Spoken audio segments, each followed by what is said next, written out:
Okay.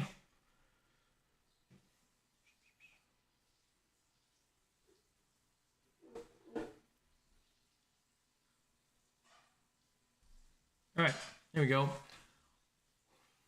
So we were live just a minute ago, and for some reason, Stream Elements, which is the program I use to stream, is crashing when I make changes to any of the scenes while I'm set up, which means I either need to find a new streaming program. Yeah, I think we're all good now. Yeah, I might have to find a new streaming program. World of Darkness. Oh, are we okay? So I'm guessing you're making a recommendation for my list. That's exactly what I was just explaining before my stream crashed. My goal is, like, I've been going through all the comments, and so I have quite a few different games to put on this list. And I think one of the things I want to do is try and alphabetize them as well, because right now they're sort of in some kind of order. But anyways, I have like a lot of games. So they're in order that you found them. They're in the order I was typing them up, and then yeah. So I have like Fate Accelerated, Fate Core, Iron Sworn, Starforge, Castles Crusades. I'm not going to go through all of them because I'm going to go through all of them in just a minute. Some of them I have a couple ideas about how they work, and then some of them I don't know anything about. For example, like they exist. Yeah, I just know that they exist. What are you trying to get? I'm moving it so it doesn't fall, and I was grabbing a sheet. Okay, thank you. Okay. All right, so let me get onto the World of Darkness. Well, you know what? Let's go ahead and start with that since you got a recommendation for me. Let's see. Tell me about World of Darkness. World of Dark. Nope, that's Darkness. Darkness. All right. Yeah. Well, so what I'm essentially trying to do is get, like not an elevator pitch, but like a synopsis, like a brief synopsis. There we go. Okay, all right. Dark horror setting where monsters hide in the shadows. Okay, so Vampire the Masquerade, Hunter the Reckoning, Werewolf the Apocalypse, Mage the Ascension, and a few other lesser known ones. Okay, so is World of Darkness the combination of all those games, or is it like those games? When you put the colon there, Hide in Shadows, and it says Vampire the Masquerade, my thought was that World of Darkness covers those games. So I'm going to start down with a dark horror fantasy. Dark horror fantasy. I gotta stop putting cap locks on all the words here. I'm not trying to make a title. All right, dark horror fantasy. Let's see. So we got where monsters hide in shadows.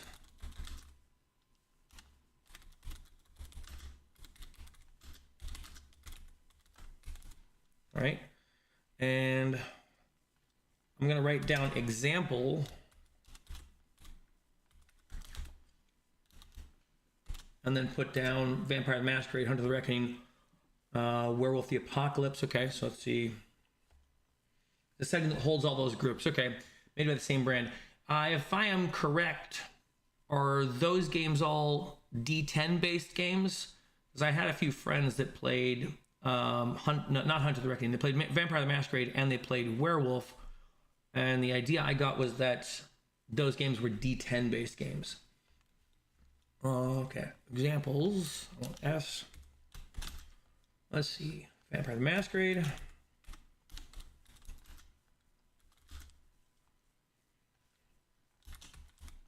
It's Masquerade. MASQUERADE. Okay. Hunter the Reckoning. You coming to paint sometime soon? Yeah, I'm trying to get the bubbles out of the web. Okay, don't worry about it. Don't worry about it. Just come paint. Yes, D10 dice pool. Okay, cool. Let me scoot in a little more. Scoot this over a little more. Scoot my keyboard over a little more because I am all out of sorts here. Okay. All right. Anything else you would add to a description? Yeah, to a description of the World of Darkness games, like does dark horror fantasy mean that they're all slightly mature, or I mean, yeah, I guess I guess that's sort of an indicative of that. Like the dark horror fantasy might be mature. All right, see, dark horror fantasy where monsters hide in shadows. Example of that. That's great. Okay. Hunt of the Reckoning.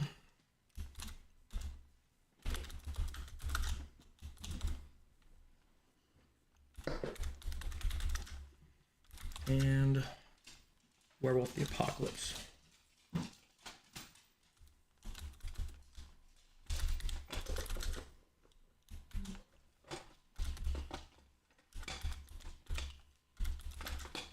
Okay. Mage Ascension. Okay.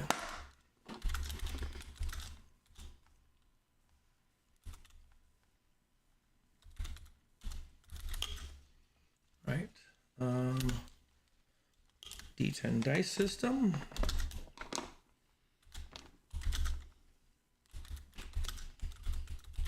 All right. I'm gonna leave that one for now, and I gotta see if there's a way to make this go alphabetical if I make bullet points or something. No, that's not a thing. That's not a thing? I don't think that's a thing.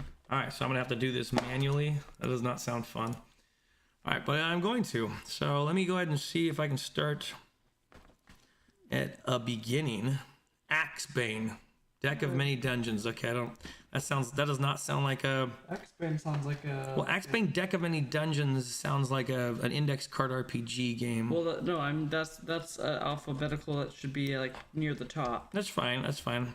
We'll But since I know absolutely nothing about it, all right, fine. I'll put Axebane's deck of many dungeons. You don't have to write the description. Just put them on the top. You're right. You're right. Let me see. Well, you know what? I'm gonna email this to myself, so I can just copy and paste it into here. And then I'll. Yeah, that'd be a lot easier. Hold on, how do I select everything? Oh no, that's right. Email.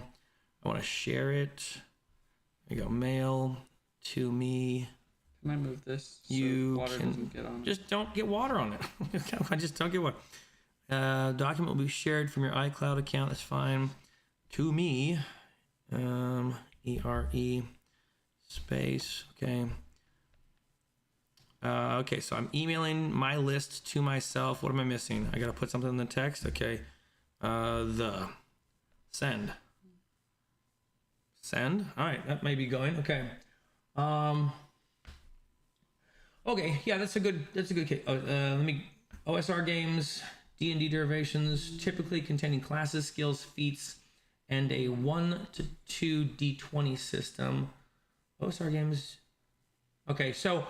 Okay, the goal is, like, I think I want to make a video, or maybe I just want to leave this up as a document somewhere, right? Okay, so if I was a parent and I have kids and they like, I don't know, whatever, they like playing some games, they like a certain TV show or something, and I wanted to try and get my kids to play a TTRPG system, setting would probably be one of the first things on my mind, then maybe system or whatever. So I'd go, okay, well, if I could find a setting that my kid is familiar with or likes, then maybe I can find a game for them.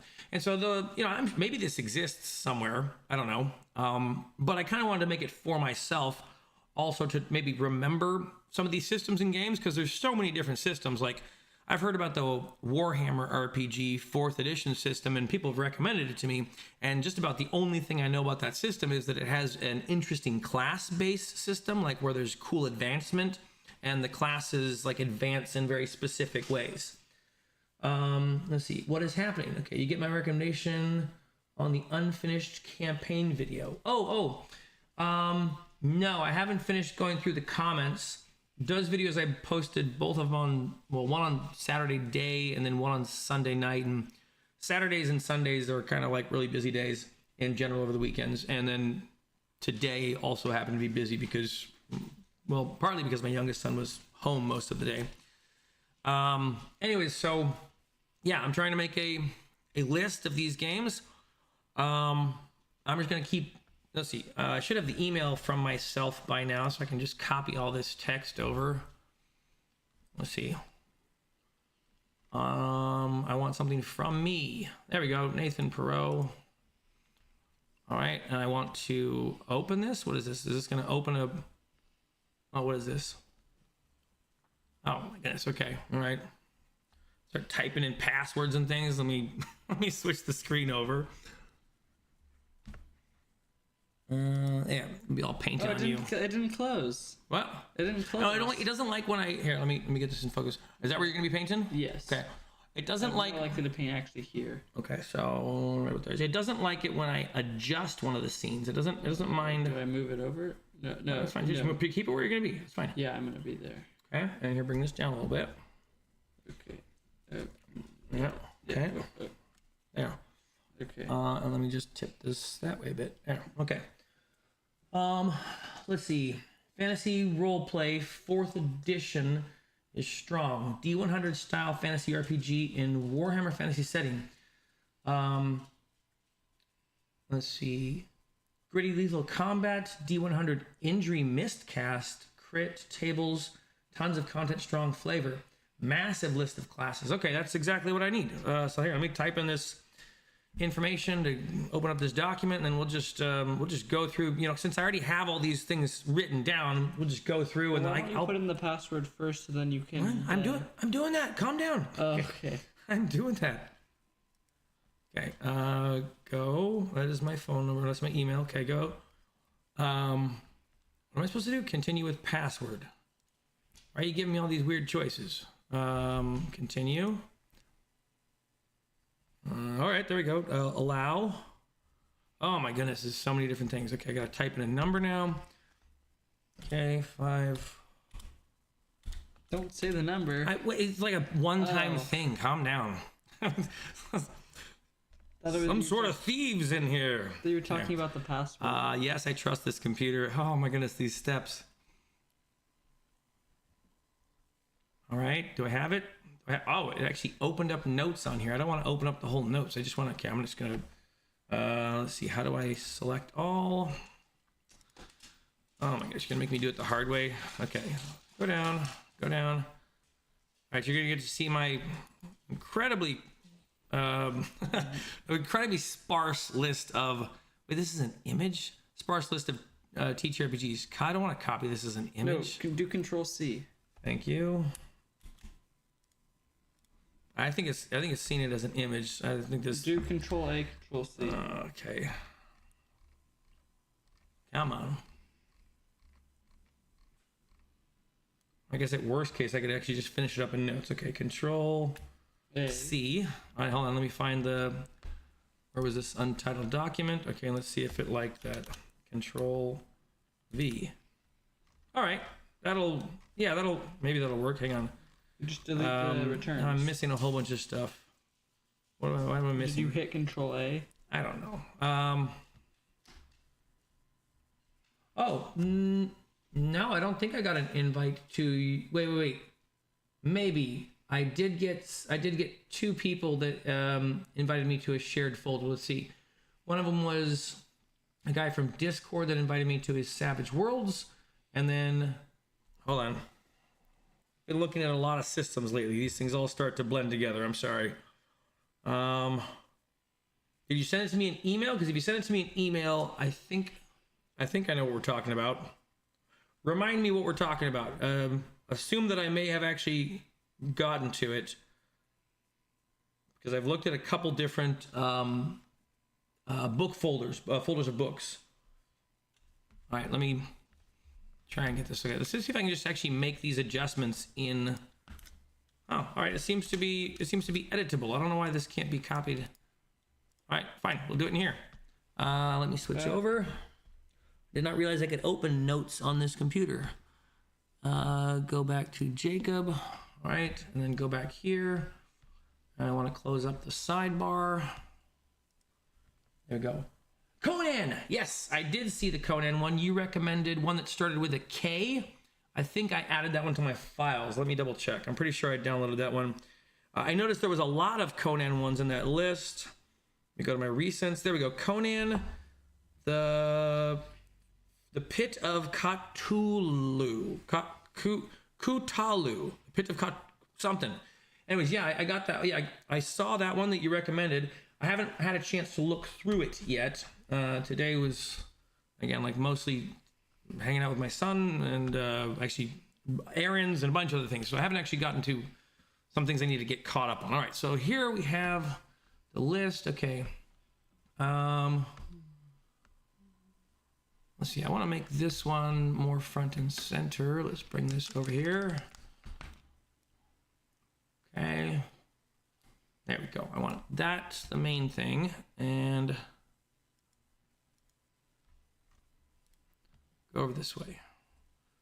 You have a theme you're painting Magneto for? Are you some kind of color scheme you're doing with him? Blue and red mostly. And he's gonna close have that. a metal Nope, blackish close that. helmet. Gonna have a metal blackish helmet? Blackish metal helmet. Okay. All right, that should do. Okay. That folder is in the entire Conan line. Interesting. So I'm guessing you would be the person to speak with about Conan. Okay, so, all right, now I'm going to go back to this untitled Google document I had, and I'm going to copy all this information I just put in here about World of Darkness and paste it. Control C. All right, enter, Control V. All right, so I got World of Darkness, okay, Dark Horror Fantasy, D10 dice system, okay, and I'm missing anything else? Okay, so now I'm gonna do Warhammer Fantasy. All right, here we go, Warhammer Fantasy. And you said it was, okay. Oh, I'm missing a few things. Warhammer Fantasy role play. Okay, I guess that's close enough, but let's get fantasy in there. Fantasy RPG. 4th edition, all right, and you said D100 style fantasy RPG in a Warhammer Fantasy setting, okay? Let's see. 100 RPG in Warhammer Fantasy. I imagine that system would be popular then to anyone who's doing like the tabletop war games. You know, like if you want to play Space Marine or something, right? Like, I don't know, do people who play the tabletop war games also do the tabletop RPGs? Because otherwise, like, I guess if they don't, then who's that system for? But Warhammer Fantasy setting. Okay, I will try to stop proofreading all these things. Okay, gritty lethal combat.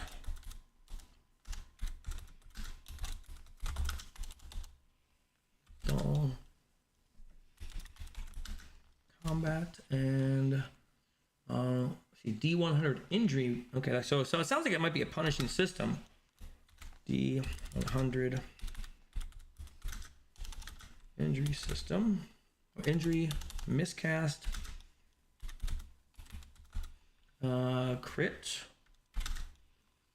and crit tables. Interesting. Okay, that almost sounds like it's worth picking up just to get all those all those like those tables and stuff, like the injury system. That sounds kind of fun.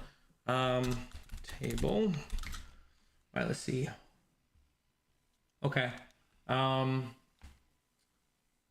Hey Gary, how's it going? Nice to see you. Thank you for giving me access to some of that Savage World stuff. Looking forward to going through those. That system seems deep. Like there's so many different aspects of that. It was interesting looking through your collection of stuff. So thank you for allowing me to see that. All right, so crit table.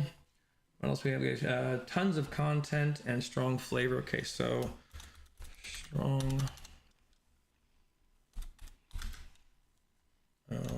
Warhammer flavor.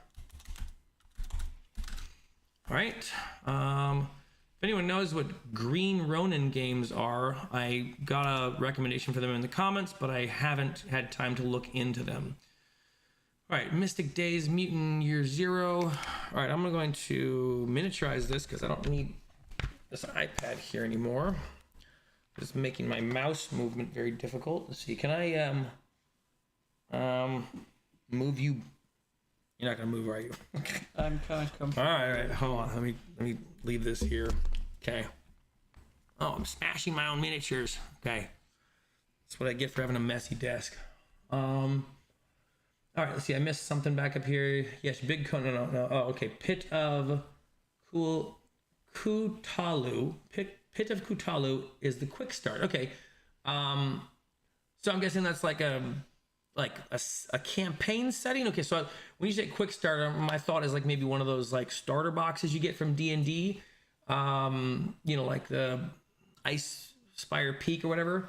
Or do you mean like it's or do you mean it's like a campaign like the Lost Mine of Phandelver? Or I guess what do you mean by that? All right, yes, big Conan fan.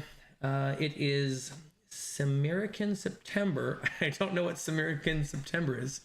Reading, oh, that's right. Yeah, you mentioned this in the last stream. Reading every original Conan story in the month of September. How have you gone along with that? Have you missed any days? So what are we on, the 16th or something? 16th or 17th? So you're 16 or 17 stories in? Well, and no. He has to read them all in a month, not one every day. Oh, no, it says reading every original Conan story. Oh, okay, that's a good point. Okay, so he could skip a day, but he has to make that up. And when we're talking about stories, are you talking about like comic books, novels? I guess those all can be very different things. All right, stories from 1930s. Not sure how the crossovers between the we saw that. All right, Gary. Let's see. Let me get back over here. So Forbidden Lands, so far as I know, Forbidden Lands is the same as the Mutant Year Zero game system. So I should probably put this and Coriolis and Forbidden Lands and Walking Dead. These are all whatever that company's called, Free League Publishing games. Lancer, I don't know anything about. Heavy Gear, Blue Planet. Yeah, there's a bunch of these things I don't know anything about. Exalted, no idea. So I figured, I'm going to try and figure this out. And if no one knows what this is, I'm just going to spend my streaming time looking these up or something. It is a condensed version of the rules with a quick adventure. By the way, if you know, like, as I'm scrolling through these, if you see one that you know what it is, feel free to type up a description. I will happily, just put that over. All right, see, Metamorphosis. All right, so it's a condensed version of the rules with a quick adventure. Cool, okay. The original Conan stories are 21 short stories and two novel-length books written by Robert E. Howard. Okay. Sounds cool. Are they all focused on Conan, or are they focused on like other characters in like the Conan world? All right. GURPS. I know a little bit about GURPS. This is a system where you customize your own RPG game. Wasn't it Fighter Maker? It was like Fighter. Yeah, there we go. So RPG system. I'm going to say complex RPG system because that's the idea I've gotten about it. Complex RPG system where you customize your own RPG system. All right, where you... I forgot to spell that wrong. Customize your own game system. Don't know much more than that. All right, let's see.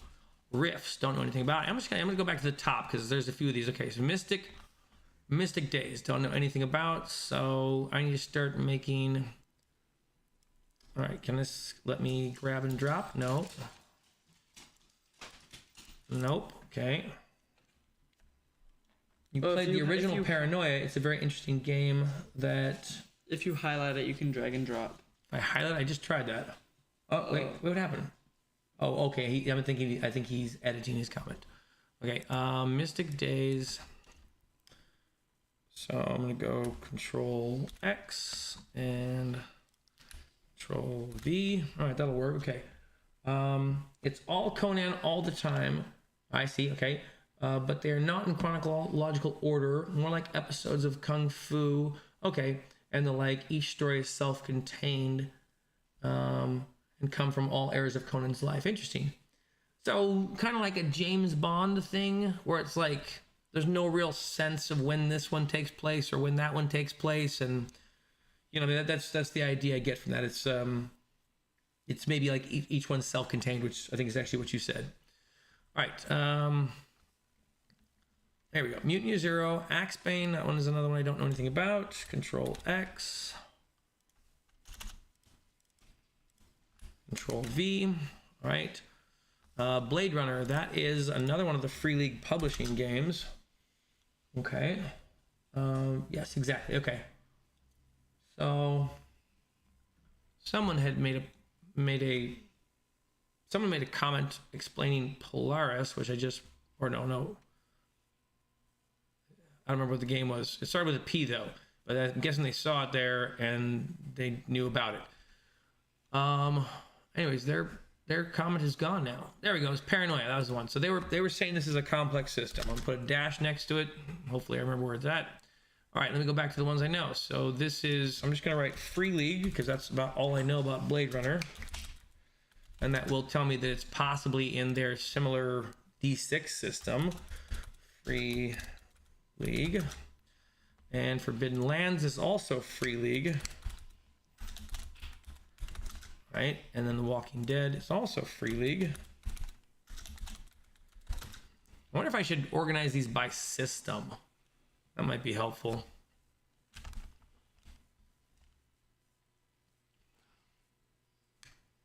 I feel like this is probably something I should just do on my own. It's gonna take a lot of time. There's so many of these. Paranoia is a dark sci-fi or dark comedy sci-fi like The Prisoner, okay, but heavy body counts. When you say The Prisoner, do you mean the British television show? Paranoia. Okay, all right, so let's go to Paranoia. I got it here. Huge departure from D&D. All right, I don't know where I got that from, but I think whoever wrote the comment about Paranoia gave me that idea. Oh, okay. Let's see, Paranoia. Let's go dark sci-fi. Dark sci-fi comedy.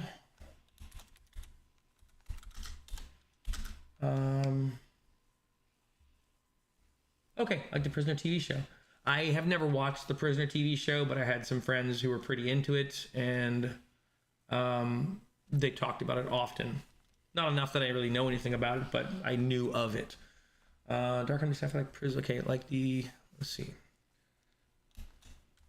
Akin to the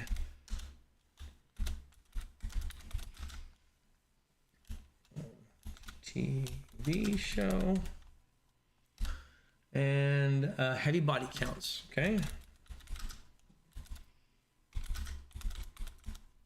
Perfect. Thank you so much. Appreciate that. You're saving me time. I mean, I might continue to look these up on my own anyways, but this is a big help, especially getting someone's opinion of it who either played it or has heard of it and, you know, possibly played it as well. A huge departure from D&D. I'm going to leave that on until I hear otherwise. And you said Coriolis. Okay, yeah. You know, so Coriolis was... I found someone's YouTube channel that was talking about Coriolis. And it sounded so interesting because they were talking about this newer version of the game that takes place like in like a less densely populated area of space where you're like miners or something or salvagers, and you're basically like in this you know, kind of I don't want to say low sci-fi setting, but it's like you're not always jumping warp and having phaser guns or whatever. So, and everyone's kind of in the dregs. So you're trying to build up your base and like you're traveling out into like these lost ships, but they're like dungeons essentially. And so it sounded like a dungeon, like a dungeon crawling game, but in space. And like I told you the other day, like sci-fi. Was I talking to you? When I was saying sci-fi is more interesting to me? Well, yeah, because you know a lot about there we go. sci-fi. That's what we're talking about. Like I watched a lot of Star Trek and all that. So and Star Wars. All right, so I'm gonna write next to Coriolis. Let's see, Babylon 5 in space. Babylon 5. I never watched Babylon 5. My grandparents were into Star Trek, and according to them, Babylon 5 was like trash. Like they just wouldn't watch it. So like, you know, I think it was even on UPN at the time, but as soon as it came on, they changed channels. And so I never saw Babylon 5. I don't think I even saw like a single episode, but I was watching UPN, which was the station it was on at the time it was out. Just never watched one. Babylon 5 meets Arabian Nights. Interesting. Okay. K-N-I-G-H-T. Is it? No. Yeah, it's Nights. Okay. Right. All right. Let's see. How's it going, Elder Goblin? There's a book called Monsters, Aliens, and Holes in the Ground. It's an excellent resource for TTRPG history and info. Interesting. Okay. I'm going to add this to the list of... I have another list over here. Hang on. Let's see. Games. No, don't miniaturize. Let's see. OSR challenges, oddities. What is it? No.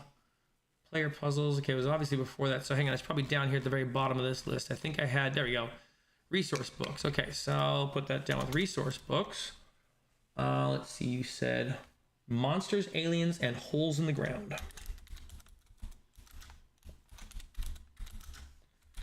And Holes in the Ground. All right, and you said it was an excellent resource. Okay, so TTRPG history book.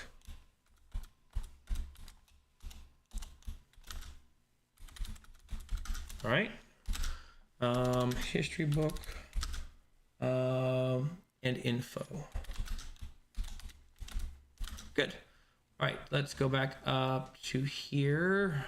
Okay, I was still writing about Coriolis because you had some more information. Okay, Coriolis is a Coriolis is a sci-fi game, but with heavy religious and Middle Eastern themes. Interesting. Okay, so let me find it again. Have you, Crafty Matt, have you played Coriolis before? Like, what do you think of it? And is it the same Free League D6 system where you're rolling like 5d6 and you're looking for, sixes, and if you don't get sixes or something, you got to like stress yourself out to roll more dice or something? That's the idea I get that a lot of Free League games use. Not all, but a bunch. Excuse me. I miss anything? No. Okay, I'm gonna go back. So a hard sci-fi game. Okay.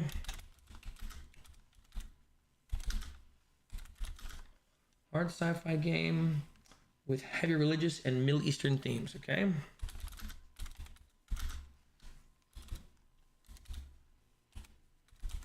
Nope. Religious. And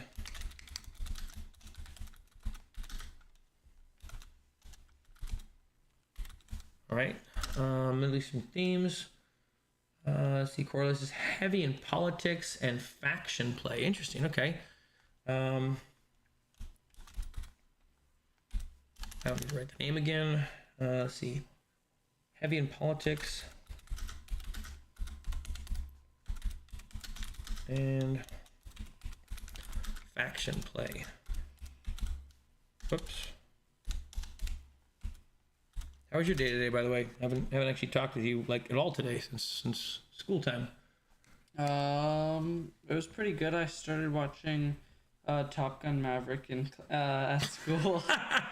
Wait, why are you watching Top Gun Maverick at school? Well, because I don't have anything to do during one of my classes. Is this the early college program? Yeah, well, no, because it's only class on Tuesdays and Thursdays. But there's no reason not to watch. So you show up early to school. Not early. Okay, fine. No. You show up in the morning to school and they don't have anything for you to do, so you just watch movies? Yeah. Oh my goodness. Okay. Well, if I do sometimes have work and sometimes I'll do it, but I won't always do my work. Chris, why? Okay, so I like Deep Space Nine.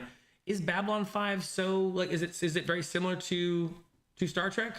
I know that there was like heavy political and religious tones in Babylon 5, as far as I understand.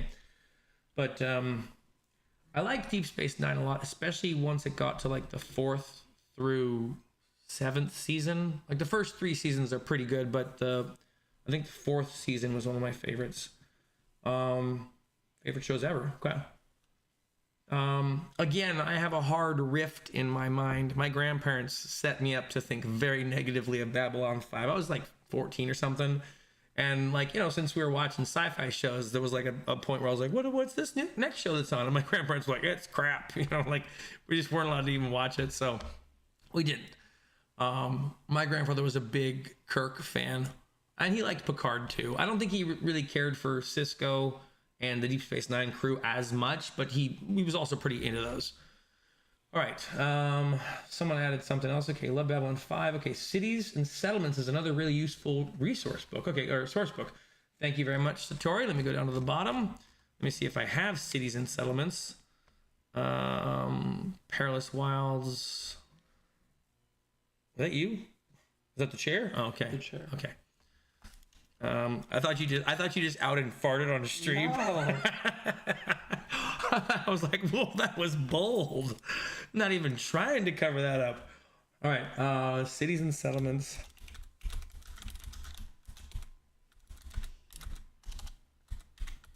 Could you tell me a little bit about this cities and settlements book? Like, I mean, I get the idea that it's probably going to tell me how to run cities and settlements, but like, is it a generic system? Like, for example, is it going to give me just basic information, or is it work with one system in particular?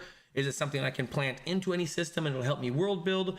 And then what setting is it? You know, is it like, you know, fantasy or sci-fi or whatever? I'm guessing it's probably fantasy, but you know, let me know what if you have any more details about it. All right, use that. Okay, right. And I'm going to put a hyphen next to it in case I get some more information about that. All right, you need a new subsection for books written by the Bro SR. How to Win at D&D. Is that a real book? All right, okay. I haven't had time to look more into the Bro SR, and whoever was supposed to invite me to their their meetings or something, I didn't get that email. So if there's like a Bro SR Discord, I don't have access to it.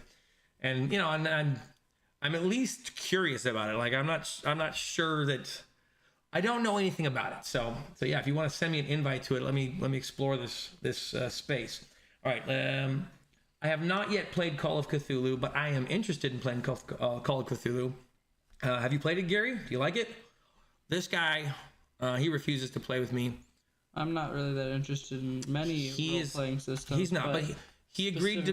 Not. You agreed to play Dragonbane, right? Yes, I'll play Dragonbane. I'm excited about that. Okay, I want to do a heading, and I'm going to say books. I'm just going to say Bro SR books. I guess it's BROSR.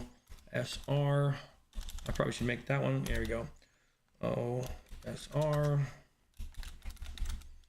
Okay. Downward. Okay. All right, let's see. Okay. Okay. Are those real books? Should I write those down? I'm gonna write them down. Let's see. How to Win at D&D. How to. If that's possible, that's kind of crazy. D&D. I mean, obviously it's possible. You had a character that did like 200 damage. No, win at D&D. What? How to win at D&D? Yeah. What do you mean by winning? Oh, right. That's pretty subjective, I suppose. Right. Okay. Isn't it doing damage? Like doing the most damage? How to win if it's role playing? That's pretty crazy. Okay. And this one is the Living Campaign.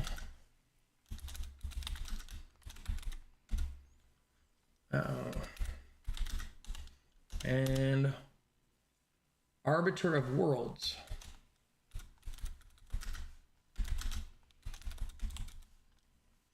All right, and then hit enter there. All right, put hyphens next to any of these in case you want to add a little bit more. I know that you put the authors there. That I'm sure I can find the books without the authors. All right, so Alexander Macros also has a game adventure. He has his game system. Okay, so Adventure Conquer King System. Oh, I've actually heard of that one. I might have that on my list. Let me see. My list is not alphabetized at all. I might have multiples of some of these. There you go. Adventure Conquer King System. I do have that one already. If you want to tell me more about it, let's see. Alexander Macros has a game. Okay, oh yeah. Axe is D&D perfected. Okay, that's a good start. Where'd my and sign go? And D. I'm gonna put quotes around perfected because I'm skeptical about whether or not D&D can be perfected, but I'll keep it now. Perfected. All right, and more quotes. Okay, let's get back down here. Yeah, so anything you want to tell me about Call of Cthulhu, I'd appreciate knowing. Let's see. But seriously, the book you need right now is Arbiter of Worlds. Okay, it's a book for game masters and will help you focus everything you are trying to do right now and give you direction. Interesting. Okay, so Let me go back down to the bottom. Arbiter of Worlds, Game Master. So it's a book for Game Masters.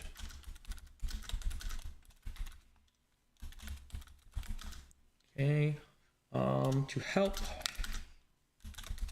Nope. To help create focus and give direction. Help.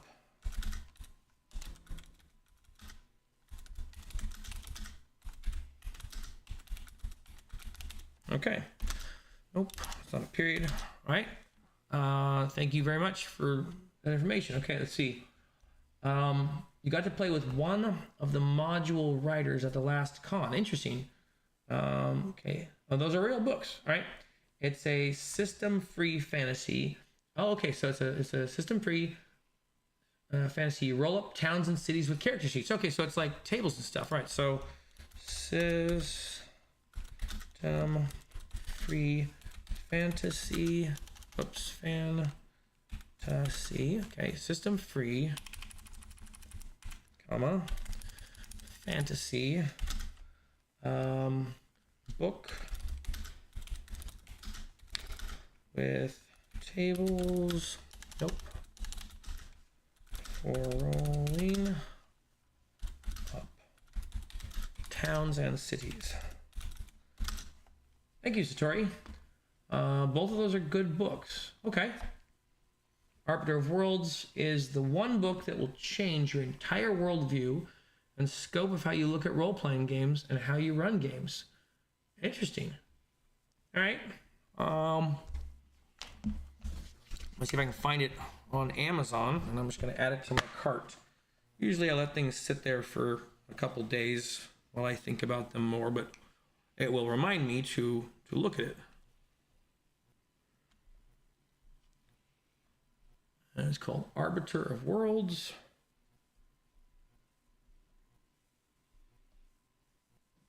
Of Worlds. There we go.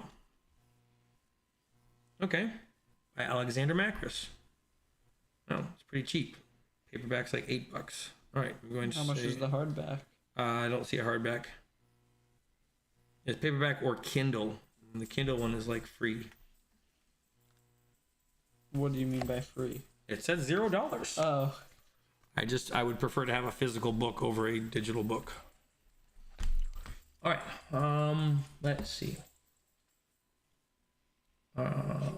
Okay, see, Call of Cthulhu is modern-ish horror and occult mystery. It's a D100 system. Thank you very much. All right, let's go back up. Did I pass it? All right, there we go. Call of Cthulhu, 7th edition. Okay, so modern-ish horror. Okay, semi-modern horror. Let's see, and occult mystery on a D100 setting. And occult mystery in a D100 setting, right? Call of Cthulhu is the second most popular game in the world. Is that right? Really? Wow. Huh. Okay, depending on how fast you read it, it will take you an afternoon to read. Interesting. Okay, well, I guess maybe I will get the Kindle one then, since it's free for some reason. I think it's probably because I have Amazon Prime. Okay, thank you. Thank you for the recommendation. All right. Let's see. What am I going to do about organizing these? There's got to be a way to alphabetize this. Let's see. All right, I'm just going to start doing it the hard way. Okay, I have this.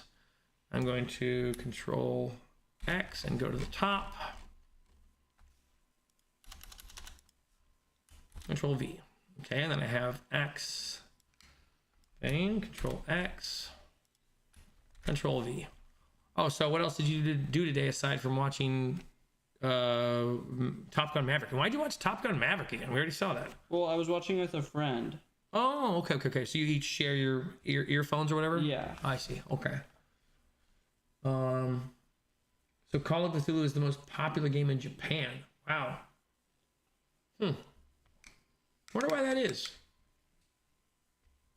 More popular than D&D. Call of Cthulhu is X-Files in the 1920s and 30s. Yeah, I mean, I know the Call of Cthulhu idea, like the Lovecraft mythos. I've just never played the game, we have the Arkham Horror card game, which we rather enjoyed. It was like a fun. It's a fun, strange world, you know, and I think the fact that the world is so strange is what makes it fun. In fact, yeah. So I've been interested in playing it, but it's hard to get this guy to try new systems.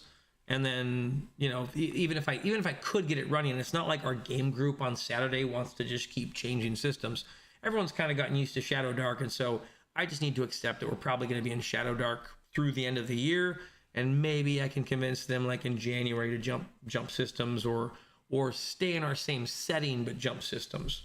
I mean, if it was up to me, we'd be trying like a new system every 2 or 3 weeks just to do one shots until we found a system we really loved that was like our favorite or something, you know, because like each time we explore a new system, I'm like, oh, okay, I can see where this is different, and I can see where this is different, and I can see how this thing would lead players to like role play, for example, or I can see how this type of thing would lead players to metagame, and I can kind of tend to recognize some of those aspects in the game mechanics side, but I would probably be looking for a game system where the setting is like integrated into the mechanics.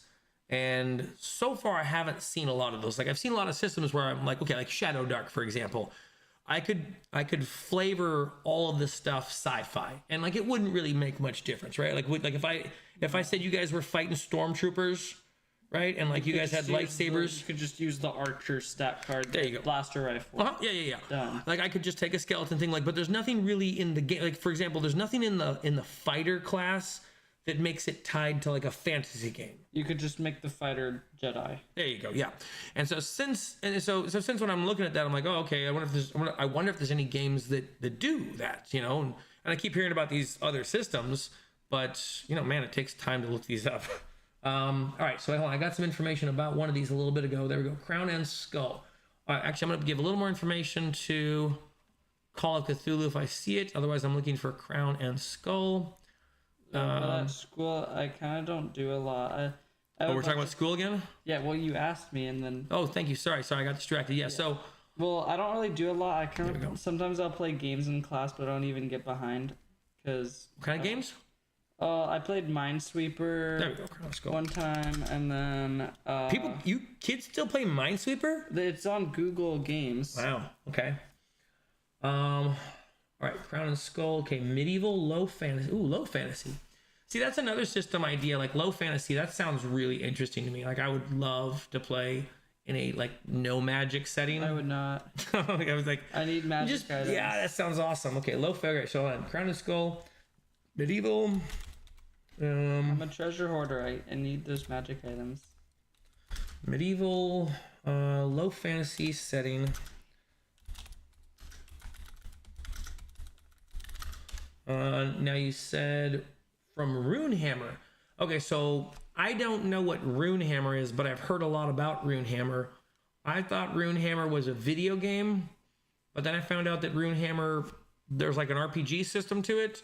But then I also found out that maybe Runehammer was a tabletop war game. So as far as I know, no idea what it is. Yeah, as far as I know, Runehammer might be like akin to the word Star Wars. You know, like it's covering a whole gamut of different things. Like maybe it's a world or something, a setting. Okay, so low fantasy from Runehammer, but whatever setting that is, I don't know what it is.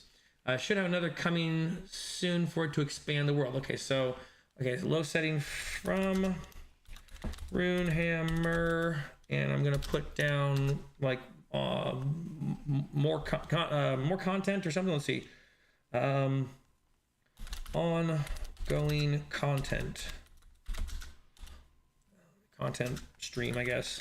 All right, on that Steam stream.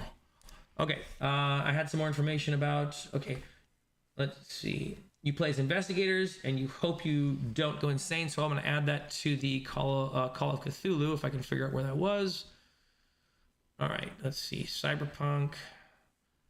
Okay, as I go by these, I'm going to start trying to. Okay, Castles and Crusades. Let me put that up in the C section. Control X.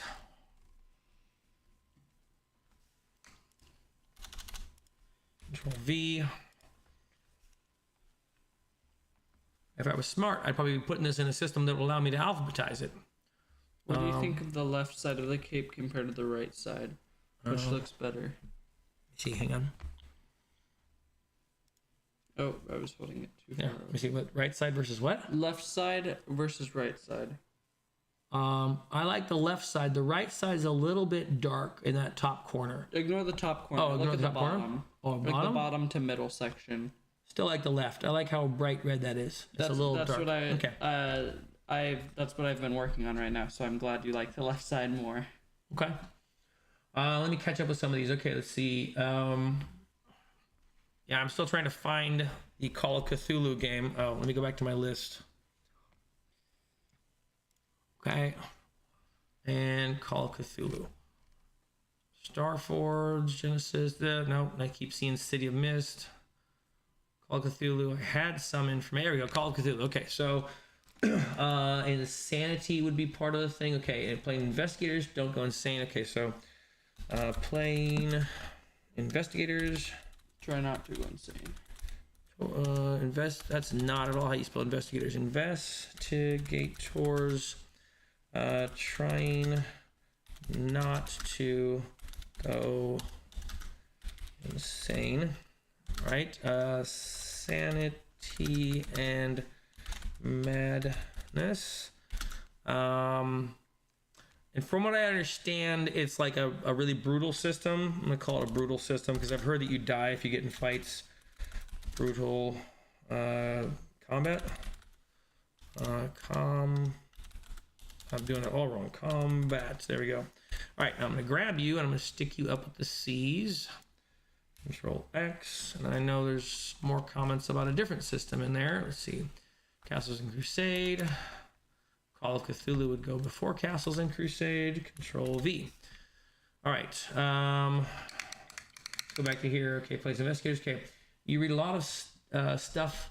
Oh, okay. So you read a lot of stuff that's adapted to the Savage World Adventure something encounter. I don't remember what the last three letters are, but I know it's a Savage World one. And then, yes, it is to a question I asked, which, oh, Runehammer. Runehammer's probably Runehammer. Okay. All right. This is why you like quick start books. You can play a game between your main campaigns as a cleanser game, and quick starts are generally free or less than $10 and give a wide exposure to many systems. Yeah, I like that idea as well, and that's something I would definitely do if I'm not that interested in solo play, really.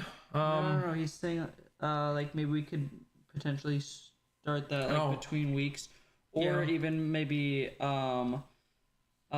could be like during the week or before a session, like for like 30 or 40 minutes. Okay. Yeah, I mean that would be nice if I had people that would do that with me. I'd do it if it was like 30 or 40 minutes to actually fully start and end. Okay. Like before each session, like it doesn't have to be everyone there. But if anyone who gets there early can join in. That'd be pretty cool. That would be nice if we had an open thing. Heroes of Cerulean. I have it here on paper. I have not actually added it to this, I don't think. So let me stick it somewhere here in the middle because it starts with H. All right, let's see. Heroes of Cerulean. Okay. And let's see what you said about it. Let's see. Heroes of Cerulean.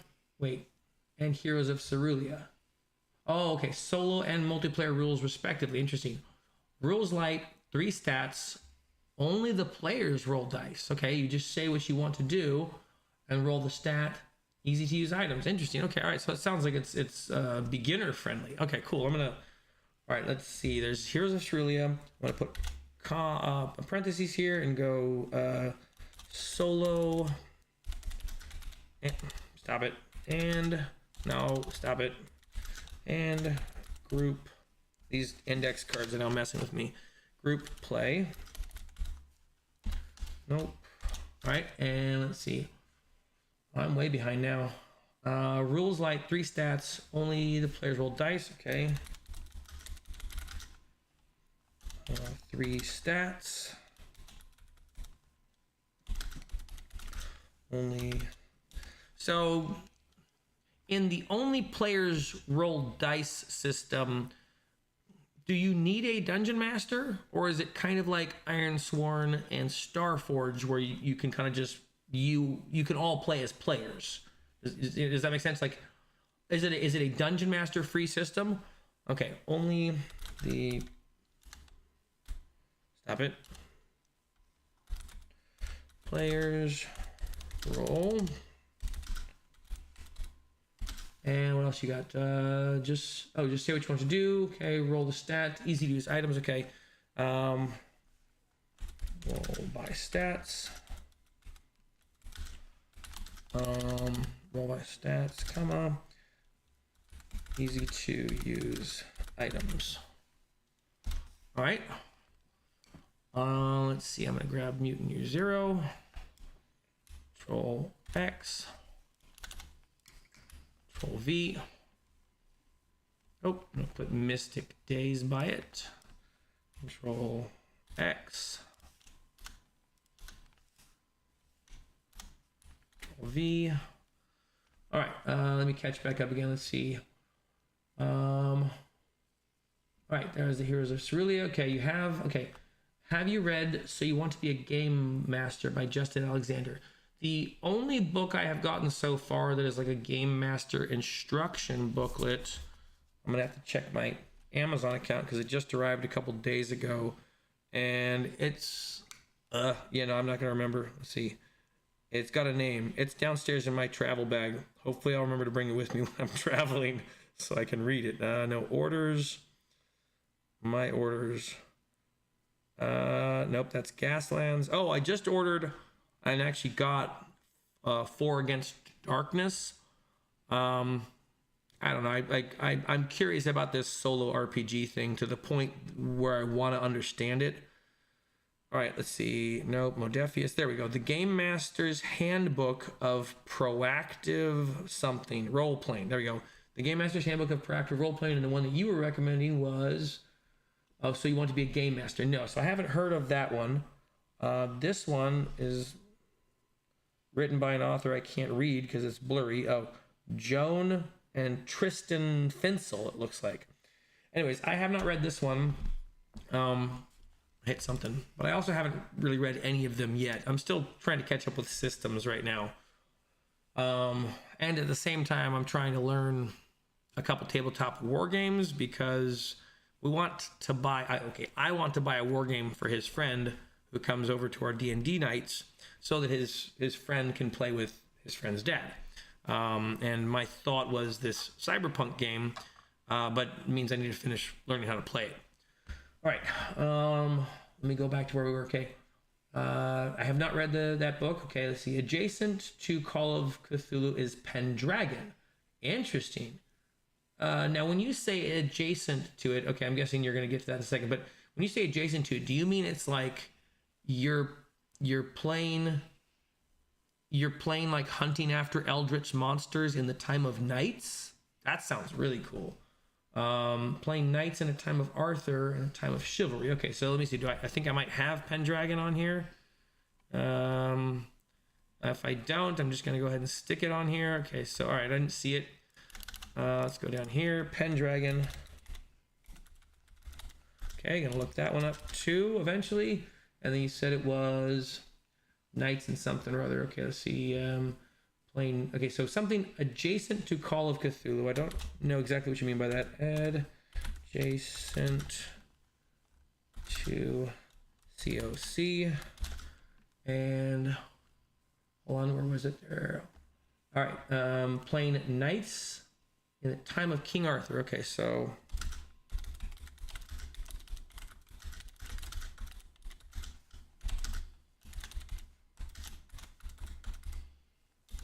Arthur. Okay, something more than that. In the time of chivalry. Okay. All right. I think if I spelled chivalry, I spelled chivalry wrong. All right. If I was the one typing, I'd get like every word wrong. I'm not so bad that I need the spell check, but I've definitely gotten used to the spell check. I just like type a blurb of nonsense. Oh, I'm so bad that I need the spell check, and it can't even fully understand what I'm trying to say most of the time. Really? Not most of the time, but there's times where I just type a bunch of jumbled letters and it does not know what I'm talking about. Crown and Skull. All right. Low fantasy ongoing content stream. Okay. See, where's that? Okay. In Crown and Skull, you lose armor pieces instead of taking damage at first. Interesting. It does a lot of interesting things for that class fantasy mechanical vibe. That's cool. Okay. Oh, and Gary, you mentioned. Oh, I skipped a couple things actually. So first, Nick, you said Runehammer is a game. Oh, is a game designer. Okay. All right, a game designer. You're thinking of Warhammer. Runehammer designed index card RPG. Okay, yeah, there we go. I didn't understand that. Okay. Assisted with Shadow Dark, etc. So, all right, Runehammer game designer. Okay. And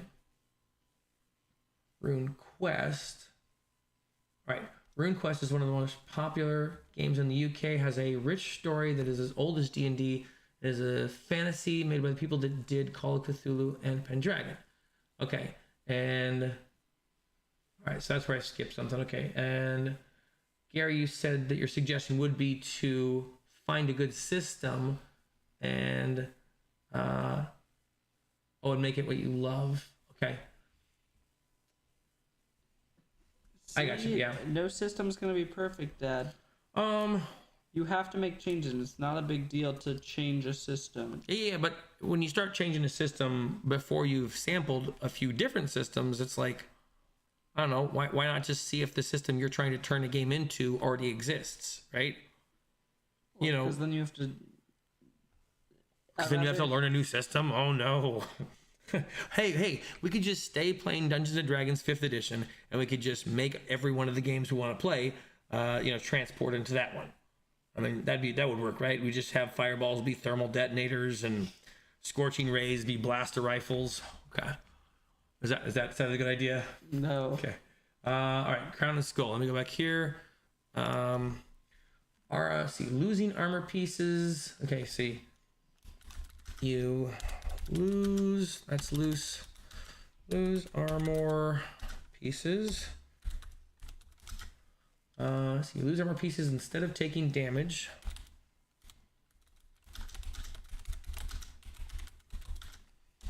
Okay, at first. And does interesting things for that class fantasy mechanical vibe. Okay, so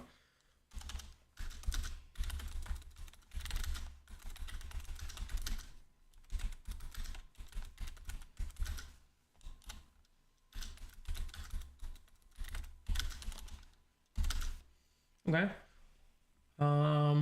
Let's see. Quick starts are not solo games. I get what you mean. Okay, so quick starts are the bare minimums rules to test a system with. Interesting. Quick starts are condensed versions of rules to give you a taste of the system. You have an adventure with it. Okay. Heroes of Cerulean is all pay what you want. So you can download a bunch. Oh, interesting. You can download a bunch for free and then pay after you've tried it. Big on puzzles too. Okay, let me add that up to the Heroes of Cerulean, which was closer to the top area now. There we go. And I'm going to say pay what you want. And hold on, you had more stuff. Nope, back up there. There we go. Pay what you want, so you can download a bunch for free. Okay, big on puzzles. Okay, so big on puzzles.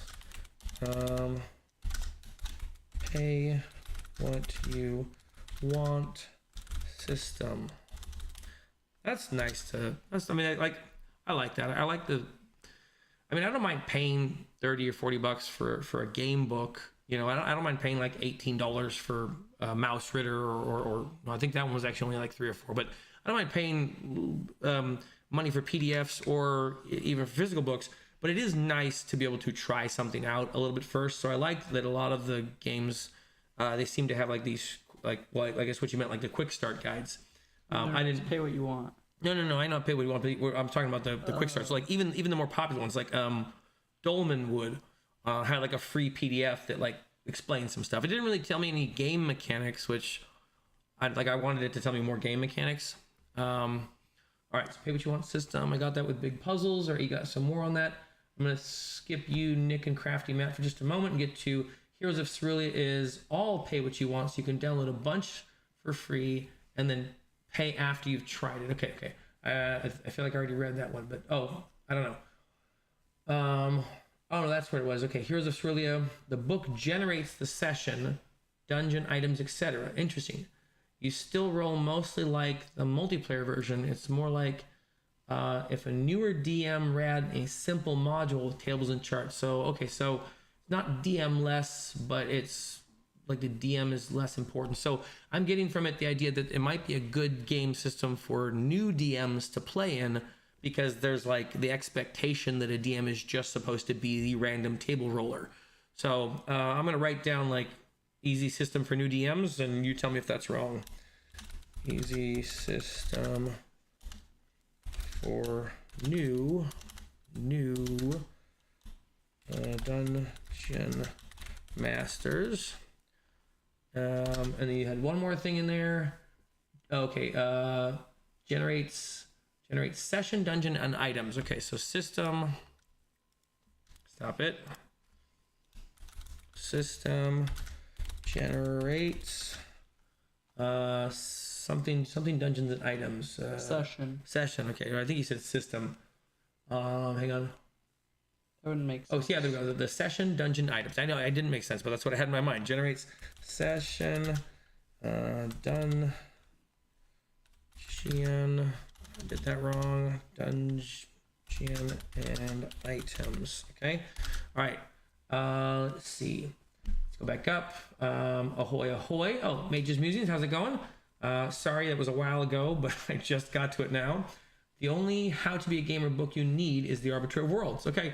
No, that's fine. I mean, boost and support your friend. Absolutely. I'm going to be doing the same thing. A friend of mine who plays in our D&D session has just written a book on Amazon, and it's all like horror stories and stuff. It's like a book of short stories. Anyways, I was going to try and, I don't want to push it on people, but like Halloween is coming up. And so there's often people like running Halloween games, and I figured, well, my friend's book might be like a good, what do you call that? Like a good place to get ideas. Inspiration. There we go. And so I asked him like, hey, would you mind me talking about your book or whatever, and like just telling people that it exists? And he's like, no, that would be awesome. Please do that. So I totally get it. You got a friend who read a book, and like, look, Kindle says it's free. Since it's your friend, I'll plan on getting the paperback for it, and it's like $8. So if it really is a good book, I'm gonna grab it. Hang on, let me go back to where I was. Hoy hoy. The only book. Okay, then we got the Heroes of Cerulean. Got more of that. Okay. Adjacent to means that it uses the same system by the same company. Thank you so much. Okay, so I'm gonna go back to Runehammer. No, wasn't Runehammer. Hang on. I already forgot the game it was. Oh, it was the one I put way down here, I think. There we go, Pendragon. Make sure, because now I'm starting to forget already. Let's see, adjacent. There we go. See, adjacent to Call of Cthulhu is Pendragon. Okay. Rune Quest is one of our popular games. Okay, hang on. There was books. Okay, quick start now. Crown Skull. All right. I lost it somewhere. All right, so I'm gonna put. Oh, there we go. No, Runehammer's a game designer. Okay, so I can make this easy on myself and just look up Pendragon RPG system. Jesus. Okay, it's a role-playing game. Chaos, part of Chaosium's role-playing system. Arthurian legends, knights, chivalric deeds. Okay, the Pendragon is the most noticeable. Let's see. There we go. Chaosium. I feel like this is the one we were talking about, but yeah, it's the one in King Arthur. Yeah, I know, but I feel like this is the one we were talking about. This part of the rune. This does not look like it's part of the rune. So yeah, I got it mixed up. I thought we were talking about one that was part of the Runehammer one. There we go. Back to that. Nope, that's not the one we were fixing. It's over here. There we go. All right. Let me go back here and try and catch up, because I guess the fact that I'm jumping around. Hair on the Relentless. He says he never has a problem with spelling check. Yeah, I always have a problem with spelling check. And I think I've gotten too used to my phone spell checking everything about it, about everything I write. So I now get lazy with my spelling. Adjacent means, okay, same game. Okay, I've never, I see. I've read the one you mentioned too. Love it. I recommend Justin's book as well. We can bury the books in games, my friend. Okay. We can bury you in books and games, my friend. Yeah, you're doing a great job. Thank you. I mean, I guess the main thing is like to try and at least get in my head straight some of these things. And I know I can just Google all this stuff, but I've learned so much from the comments in this. Like, it's easier than, because you don't have to figure out what am I trying to Google, and then you get like the wrong. Well, there's some of that, but as well, like, okay, I can go to the company's site and I can look up the thing and get their sales blurb, but that doesn't really actually tell me about the game.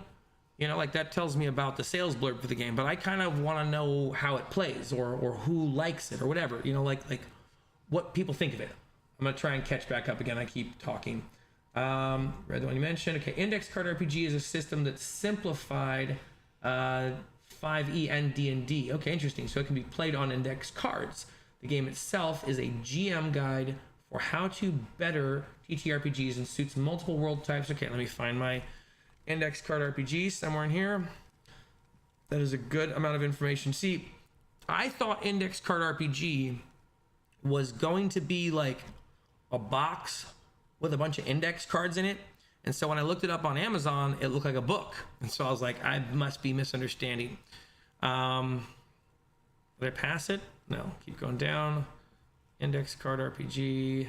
There we go, Index Card RPG. Thank you so much. Who is that? That was Nick. Let's see. Nope. That was further up. Nope, it's further down. There it is. Okay, Nick. All right, thank you. Index Card RPG. Okay, system. That's okay. So simplified D and D. Where's my and sign? Simplified D and D into a system that's okay. So D and D. So you played. Okay, so that it can be played on index cards, comma. All right, more information. The game itself is a GM guide for how to better TTRPG. Okay, let's see. Okay, so game, I'm just gonna write that down almost verbatim. Game itself is a GM guide for better TTRPGs and suits multiple world types. Okay.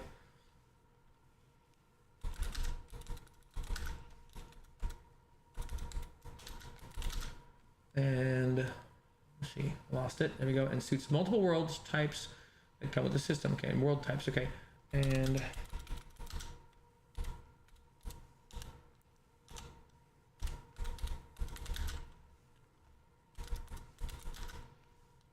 world types.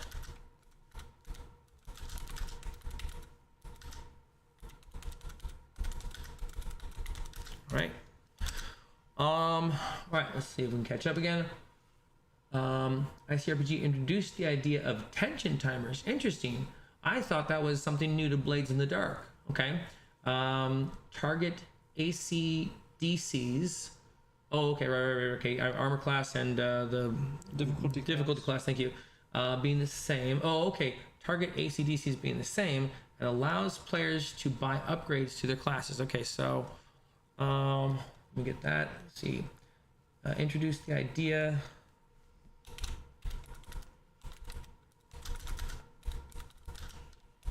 of tension timers. Comma. I need to get a second mouse for this chat window so I can highlight the place I'm at. That is exactly what I need to do. Man, that's going to be difficult to wire that in. All right. ACDC's being the same. Okay, allows players to buy upgrades. Okay, no, target ACDC's being the same. AC/DC's. Nope, that's not a slash. Where'd my slash go? Where'd my slash go? There it is. Okay. Same, and one more thing. There it is. Allows players to buy upgrades to their class. Oh, interesting. So buy upgrades to the classes. Okay, that's kind of cool, actually. Okay. Allows to buy upgrades to their classes. Now, when you say allows players to buy upgrades to their classes, the thing that comes to my mind is like that game Rogue Legacy, where when you beat the game, you can unlock more stuff for like wizards so that all your future wizards are a bit doper. Or do you mean like you're playing as a fighter and you can buy the ability to two-hand a weapon or to dual wield a weapon? No, that sounds more like what I'm guessing that's what it is. But when I first read it, I was like, oh, like Rogue Legacy. Okay. Hang on. I will be back in a second. All right. Yeah, I'm way behind now. Okay, which is why I recommend the Arbiter of Worlds. Okay, as my first read, get focused. Okay. Here we go. Pass something. Okay, this is the truth. Maybe getting lost in the sauce. The new role player game wants to play everything. Let's see. It's not actually. I mean, it's a little bit new role playing gamer who wants to play everything.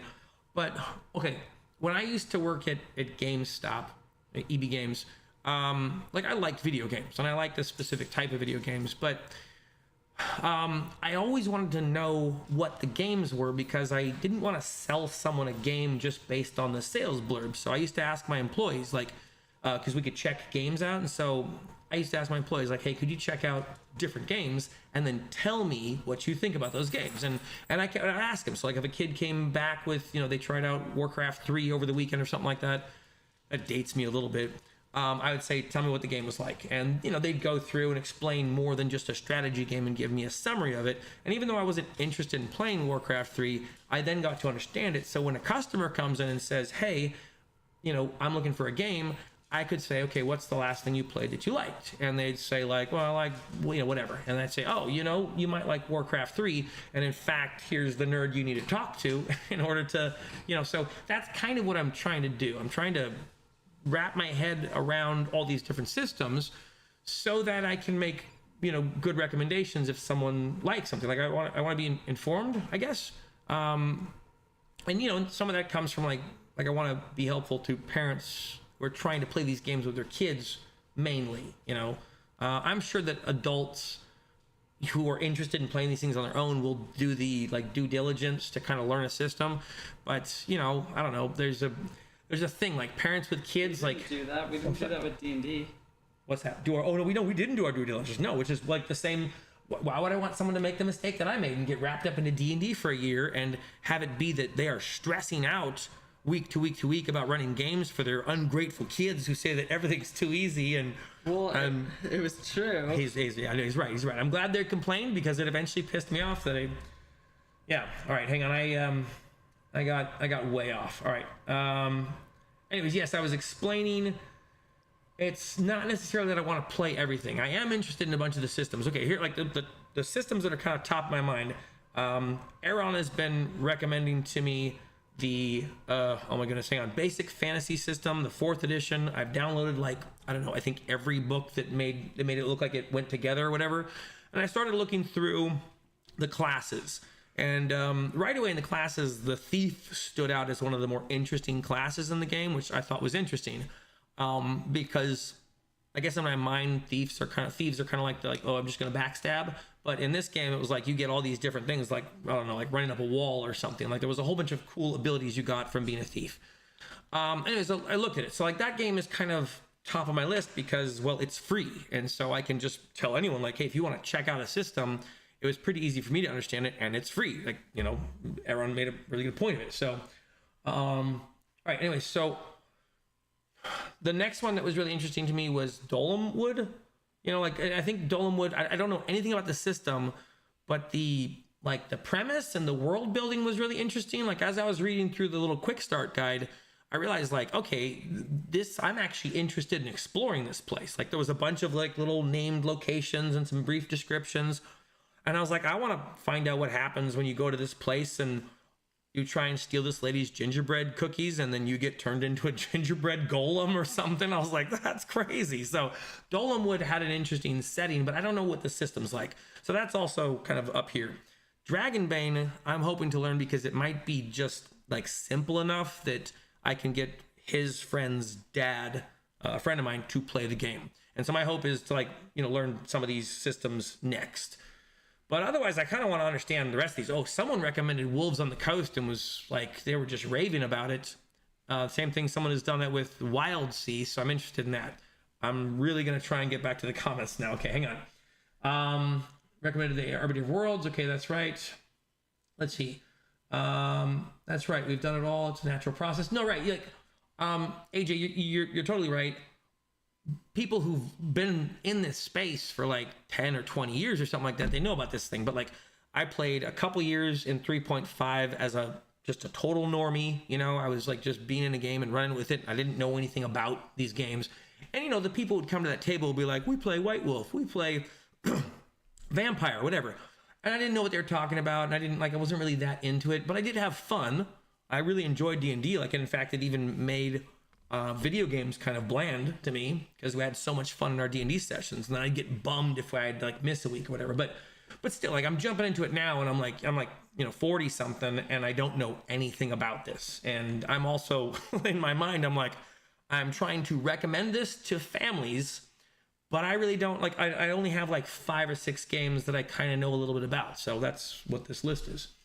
All right, back up here. Okay. Okay, he gets it. Okay, lame. All right, let's see. Hero Quest, reasonably, and he's saying that to Crafty Matt. Okay.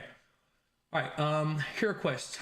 Reusable board, simple rules. Thank you so much. I don't even think I have Hero Quest on the... Is Hero Quest a role-playing game? Heroes... Are you talking about... The best part about Heroes Quest is the Barbarian. Freaking the Barbarian. The best part of Hero Quest is the broadsword. Is the broadsword. The broadsword, right. Are you talking about that Hero Quest game? Because TSL Frontman... role-playing game? No, but it is. It is. As far as I understand, it is. So... reusable board, simple rules, easy to modify rules, incredible model pieces included. Okay, simple to use. Like the doors, you can keep out the Mormons. Hold on. I'm gonna put this one on my Amazon list as well. I know it's like a board game, and I'm kind of trying to get out of board games, but at the same time, I got kids that come over, and sometimes it's hard to get them to pick up a pencil and write some stuff down. All right, hang on. Let me go back to Amazon. Look up Hero Quest. If you get Hero Quest, we gotta make some videos on it. All right, I'm just adding it to my cart. Yeah, it's like $75. Okay, so I'm adding it to my cart, but I'm going to wait until we actually get it from the game store because this guy will judge me if I ever buy anything on Amazon. No, I wouldn't be that judgy if they don't have it. No, but they do have it. They definitely, Shuffle and Cut definitely carries it. As Hero Quest? For sure. It's a board game. Why wouldn't they? All right. Yes, the broadsword.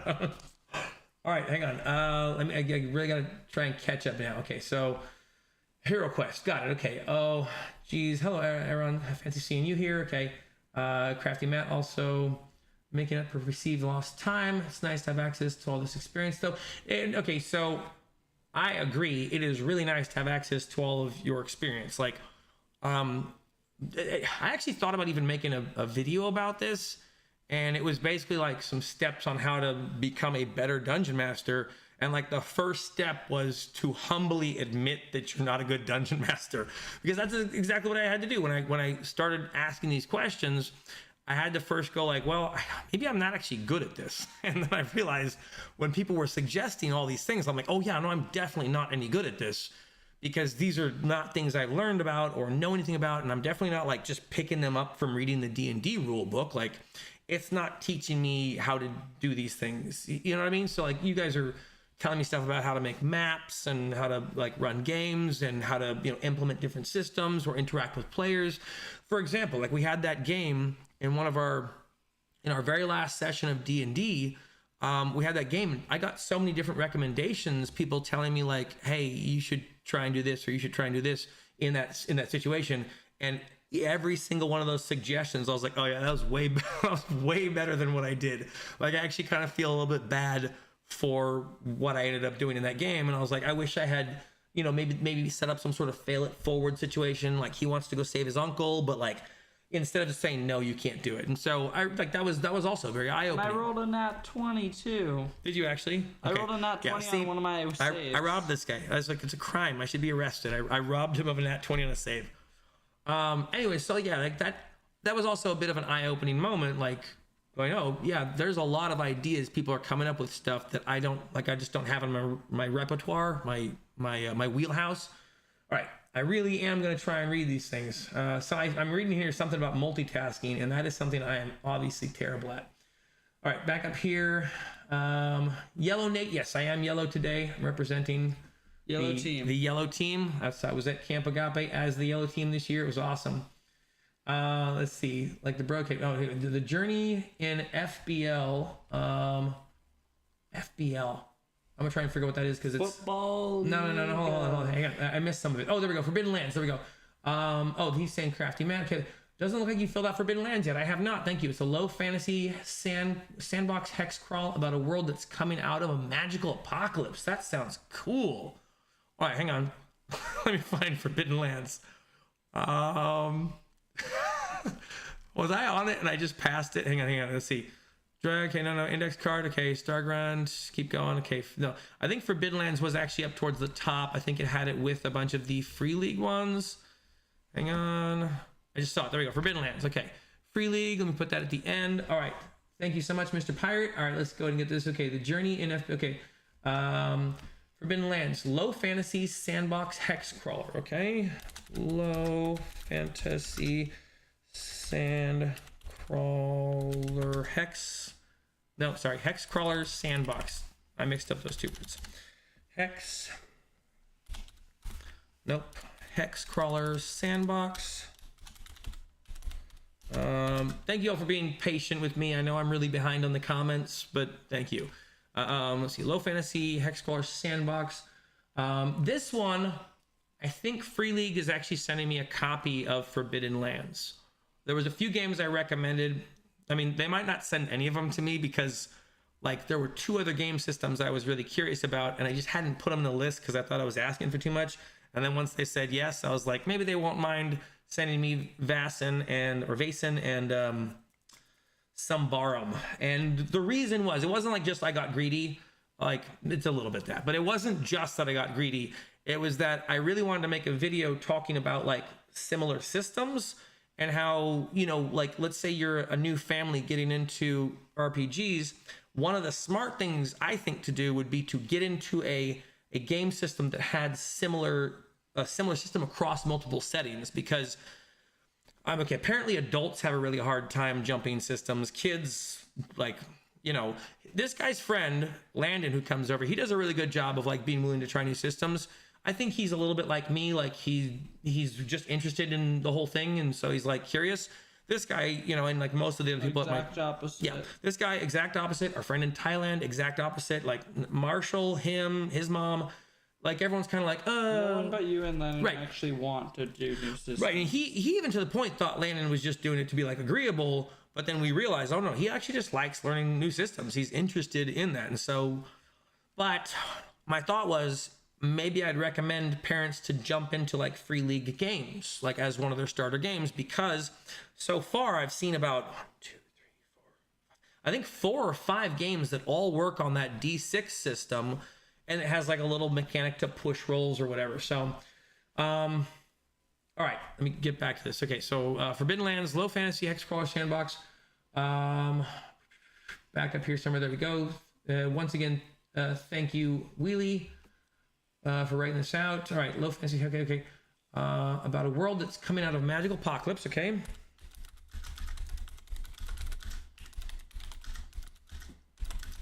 I'm nearly done with his cape. Really? Nearly. Apocalypse. I always spell apocalypse wrong. Here we go. Nope. Apocalypse. Okay. Okay, comma. Let's see. There we go. I'm worried about this guy being corrupted by the harsher corners of RPG Tube for months. Aaron, what are the harsher corners of RPG Tube? So, when you probably already answered that question later on, but yeah, I am curious about that, because okay, for example, I've heard about the Bro SR from Crafty Matt here, and I know that a lot of the D&D space, like I recognize that a lot of the D&D space is like, what do I want to say? It's like soft. I don't know how to explain it. Like it's like no one's gonna criticize D&D too harshly, you know, like that. But it's like a huge area. It's like a lot of people whose bread is being buttered by Wizards of the Coast, like they're not gonna ever say the 6th edition or whatever it is, the 5.5 edition is just a trash book. Like I see a lot of people like talking about like, hey, let's make a class here. And in my mind, I'm like, why are you talking about let's make a class here? This book is ridiculous. The 5.5 book is, I don't even know how to address all the things that are so, like I haven't even looked in the book. I've just seen the pictures.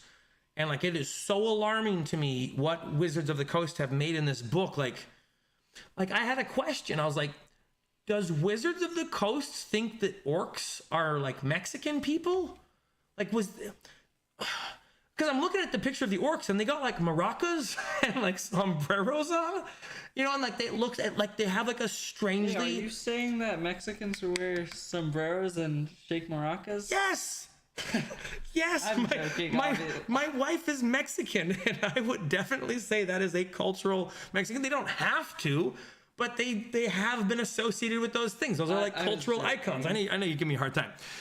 But like when I saw that page in the 5.5 edition, I was like, what is this?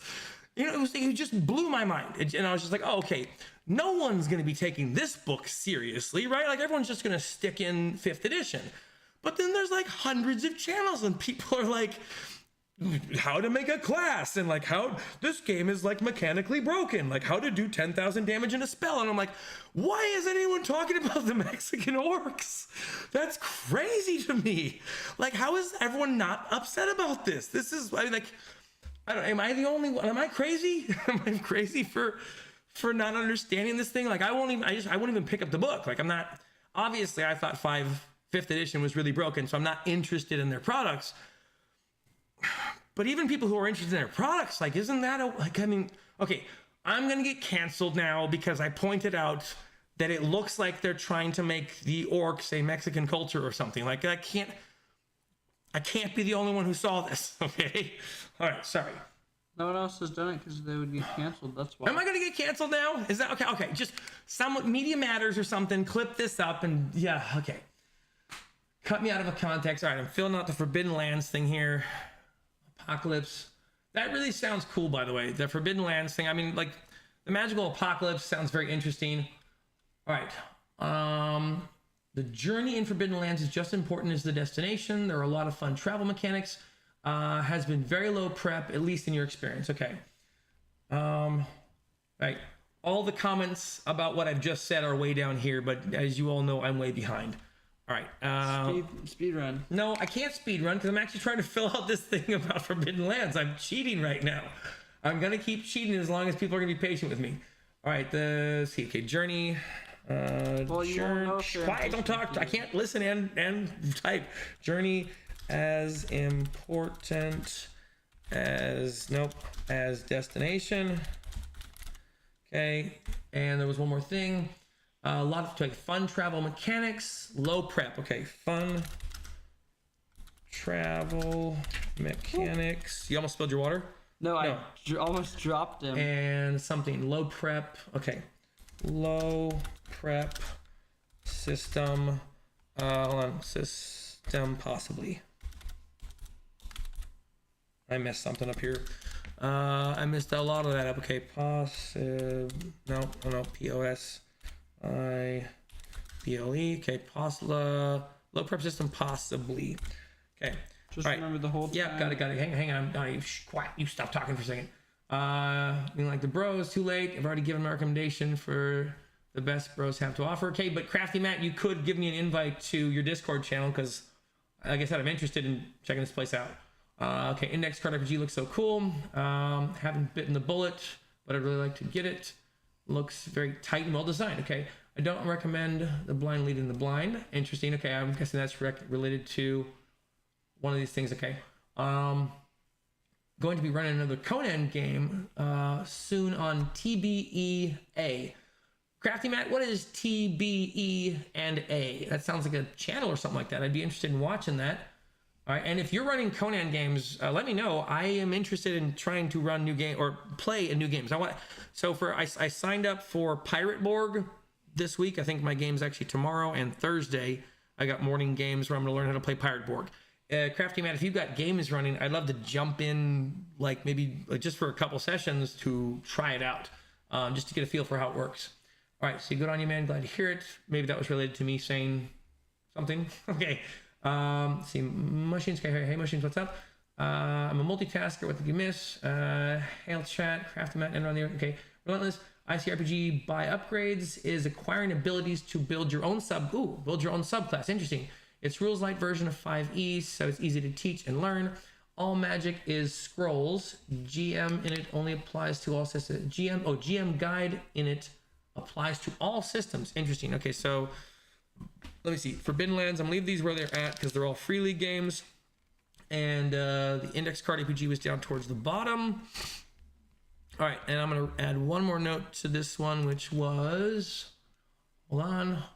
All magic is scrolls. Allows players to buy. Okay. All magic. Oh, I can't stack up on scrolls. Hang on. And one more thing. GM guide and it applies to. Okay, so GM guide. GM. Thank you so much, Nick. GM guide. Applies to all systems. What did Nick do? He wrote that down. Systems. Okay. All right. Let's see. Just down from there. Yeah, got everyone's here. Yeah, there's a lot of people here. So thank you so much for hanging out and helping me cheat. You like having me around, everyone. All right, let's see. Sup. People are saying hello to each other. Much love. Okay, no offense. Okay. Dolanwood uses the Old School Essentials system. Okay, so I noticed that Dolanwood was on the same website as the Old School Essentials, so I suspected it might be Old School Essentials. Unfortunately, I don't know how Old School Essentials works, but I'm guessing it's like a D&D D20 system or something. Okay. The system version they are building is an updated version of OSC. So thank you. Let me see if I have Dolanwood in here. I'm pretty sure I have it in here somewhere.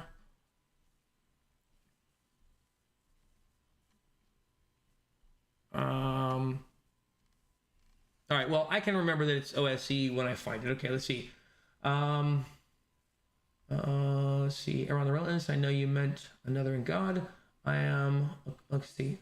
I've acquired a taste Around the Relentless. Okay, I will second Basic Fantasy as a starter. Okay.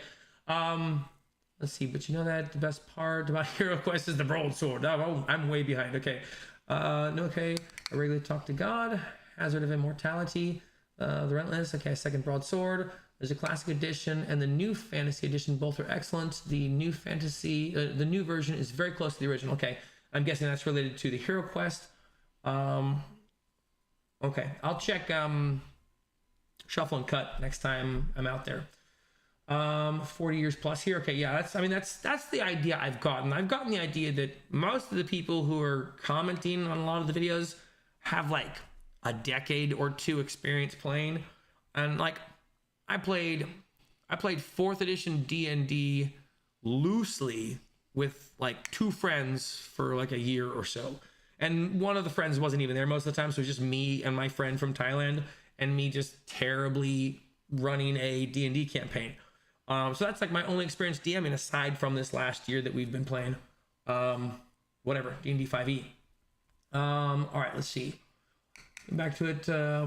Broadsword every 4 years plus. Okay, I just saw Rifts. Whoever suggested that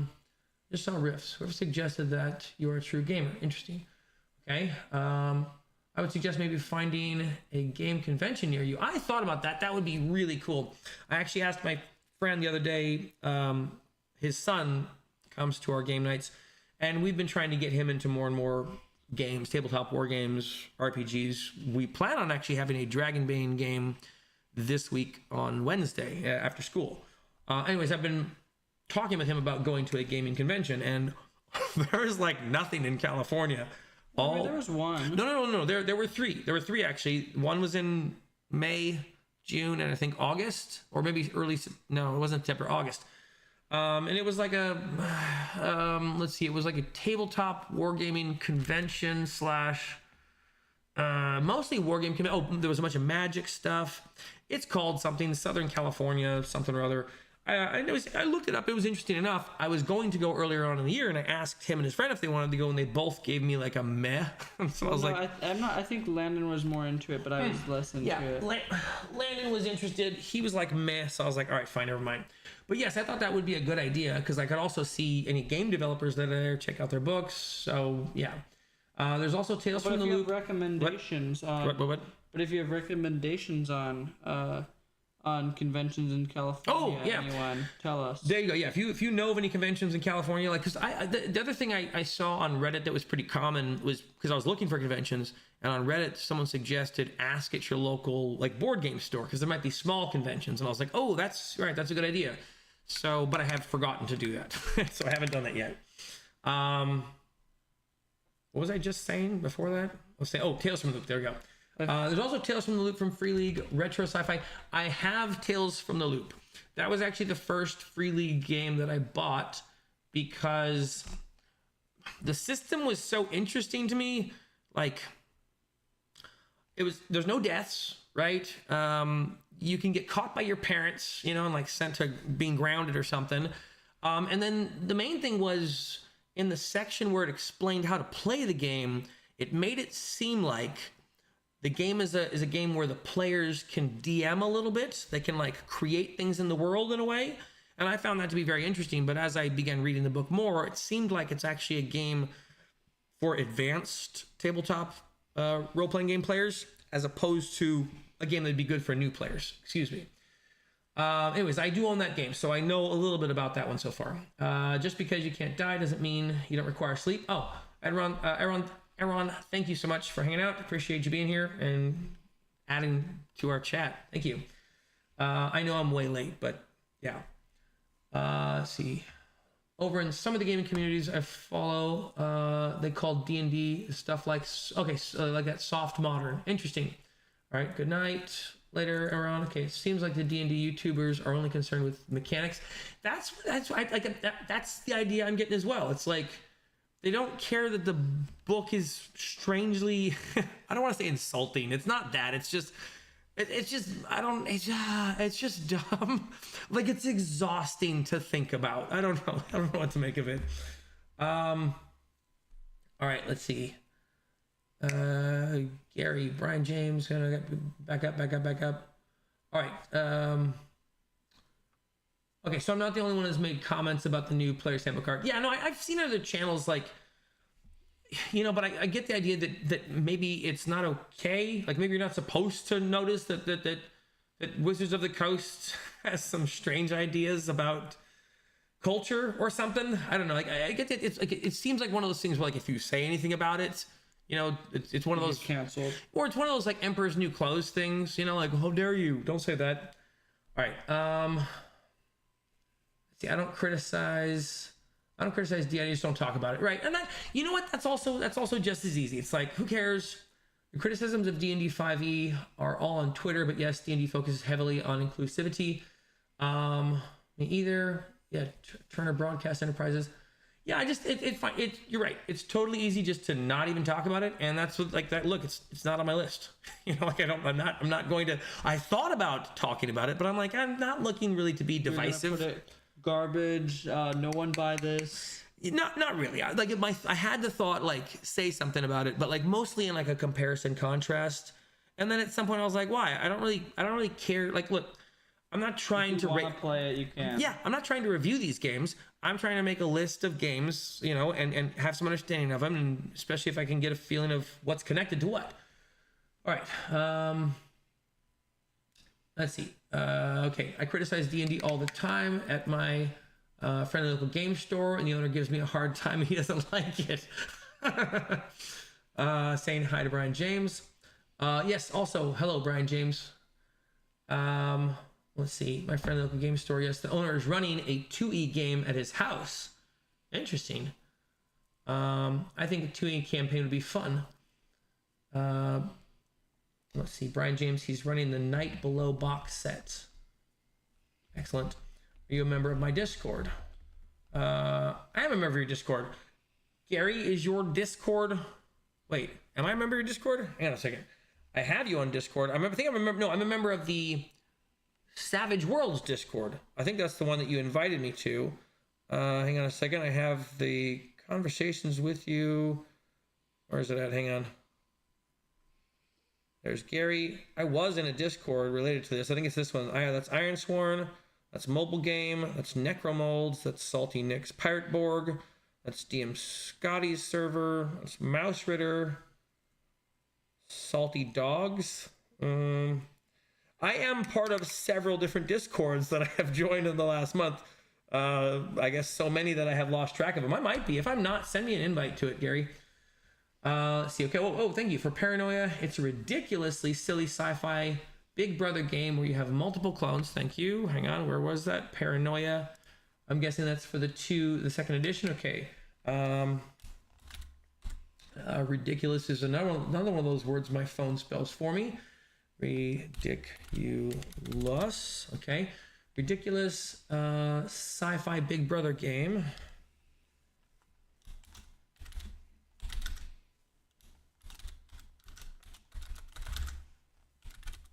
Spelled brother right. Okay. Big Brother game.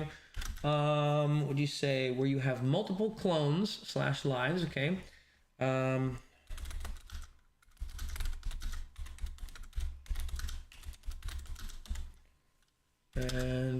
/ lives that die all the time because they lie to the Big Brother computer while completing an odd task. That sounds interesting. Okay. Crafty Matt, you're absolutely right. I just want to try all these games. like, okay, you mentioned, hold on. Was back up here, someone was describing the Forbidden Lands game, and I'm like, man, that sounds fun. Okay, you just did the same thing with Paranoia, and I'm like, man, that's why, okay, I want to find people who are running these games. You GM at RageCon. I've never heard of RageCon.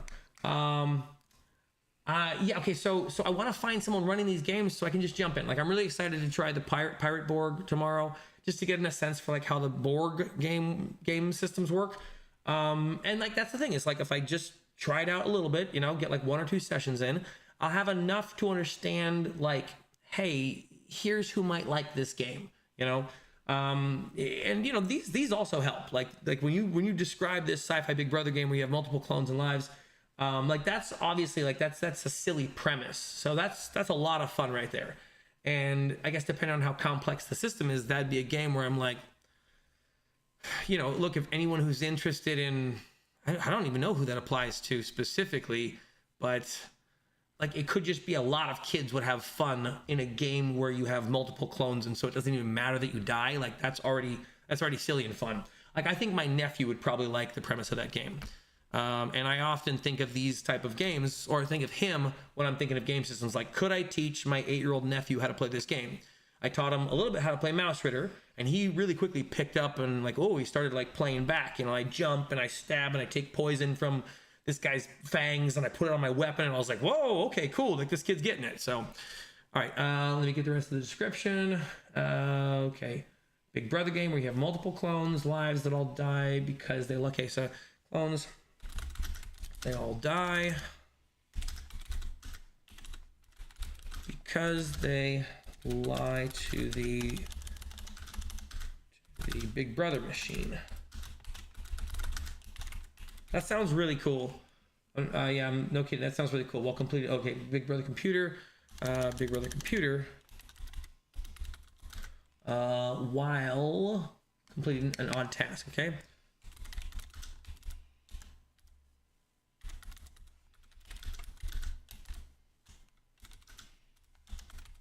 See, and that's kind of why I wanted to get you guys to, I wanted to cheat and get you guys to help me fill these out, because that blurb is not something I'd be able to get from the website. I'd probably have to like scour through Reddit to figure out someone. So that's very helpful. Thank you so much, Mr. Pirate Dancer. That's so helpful. Thank you. MCDM played Paranoia recently. Okay, so I'm guessing MCDM is a YouTube channel. Geek and Sundry also have a recorded play. Okay, cool. All right, let me. I don't want to make a note in there, but I want to look up one of those channels. Hang on. Thank you. I just got the Discord note, Gary. Thank you so much. I don't think I'm a part of it because, hold on. All right, my phone did say that it gave me something, but maybe it didn't. Hold on. Thomas Tavern. Oh yeah, no, I am in it. Okay, this is your Discord. Thank you so much. I appreciate it. Okay. Okay, so I do have that one, the Thomas Tavern. All right. Let me get back to here. Odd task. You mentioned some more on it. There we go. Oh, so okay. So MCDM. I'm gonna write that down with my pencil here. I'm gonna look up MCDM. I understand that's a YouTube channel. If you can write that out for me, otherwise I will look it up. MCDM. Dungeon Master. Oh no, something class. Dungeon Master. I think I know which one you're talking about. Oh, Matt Colville. Okay, thank you. Okay. Colville. Okay. Thank you so much. And you said he did recent play on Paranoia. Okay, that sounds cool. Okay, I like his channel a lot. Paranoia. Yeah, he's had a lot of really good videos on like DMing and like, you know, how to be just chill while DMing and not be intense. And those videos have been really helpful. Paranoia. There we go. Paranoia. Totally spelled that wrong. 2E. All right. Let me go back up here. I don't think I've seen any other YouTuber that concentrates on family. I think that's awesome. Oh, thank you so much. I mean, I've seen a couple. There's a dad who's playing like D&D with his kids with Legos. Might be Legos. Oh, there's another one. I don't know if it's focused on family, but maybe that like just by the nature of the channel, like the dad. Oh, his name is the Dad DM or something, or the DM Dungeon Dad. Dungeon. No, I think it was actually DM Dad. And I saw his videos and like they were like, I don't know how to DM for his kids or something like that. So it seemed like it might be focused on just their campaign though. I'm not sure. But anyways, thank you, Gary. Let's see. I like the Free League Walking Dead game. Brian, if you want to tell me a little bit about the Free League Walking Dead game, like how it plays, I'd appreciate that. See, some of the art in the new player's handbook is insulting to your eyes. Okay, that's okay. Does it look a little AI, you know, crafted? Like it looks a little bit like AI art, you know, so much so that I'm like, now that D&D's like, we're okay with AI art. I'm like, okay, because you're totally using AI art, aren't you? No, we would never do that, but we're okay with it in the future. So I think they're normalizing that field because we're going to find out that everything they're doing is like AI art or something. Let's see. Have I tried Shadow and Sono? Hang on, I passed one. Okay, in Reno, Nevada, we have RageCon in August. And you GM it. Okay, Reno, Nevada, that's not too far in August. Okay, so yeah, I might be able to like plan a Reno, Nevada trip. That's a cool idea. How big of a con is it? Like, is it? I mean, is it worth driving from California for? I guess that's the question I'm asking. Anything's worth driving from California. All right, so it might be me by myself. All right, let's see. I mean, like, that would be like a 6-hour drive. Well, maybe we'd fly. I don't know. That'd be like a 1-hour flight. That'd be fine with that. Have you tried Shadow and Sun on YouTube? All right, see, I GM at RageCon. Let's see. Hey, bro, love your vids. Would love to see some longer form content on your channel. You enjoy listening to my voice? Are you serious? I have like the scratchiest voice. Okay, I appreciate that. That is a great compliment. You gotta make it like an 8-hour video. Okay, yeah. So Mario, if you wouldn't mind telling me, like, what do you mean longer form content? And I'll tell you. Here's some. Here's some thoughts I had.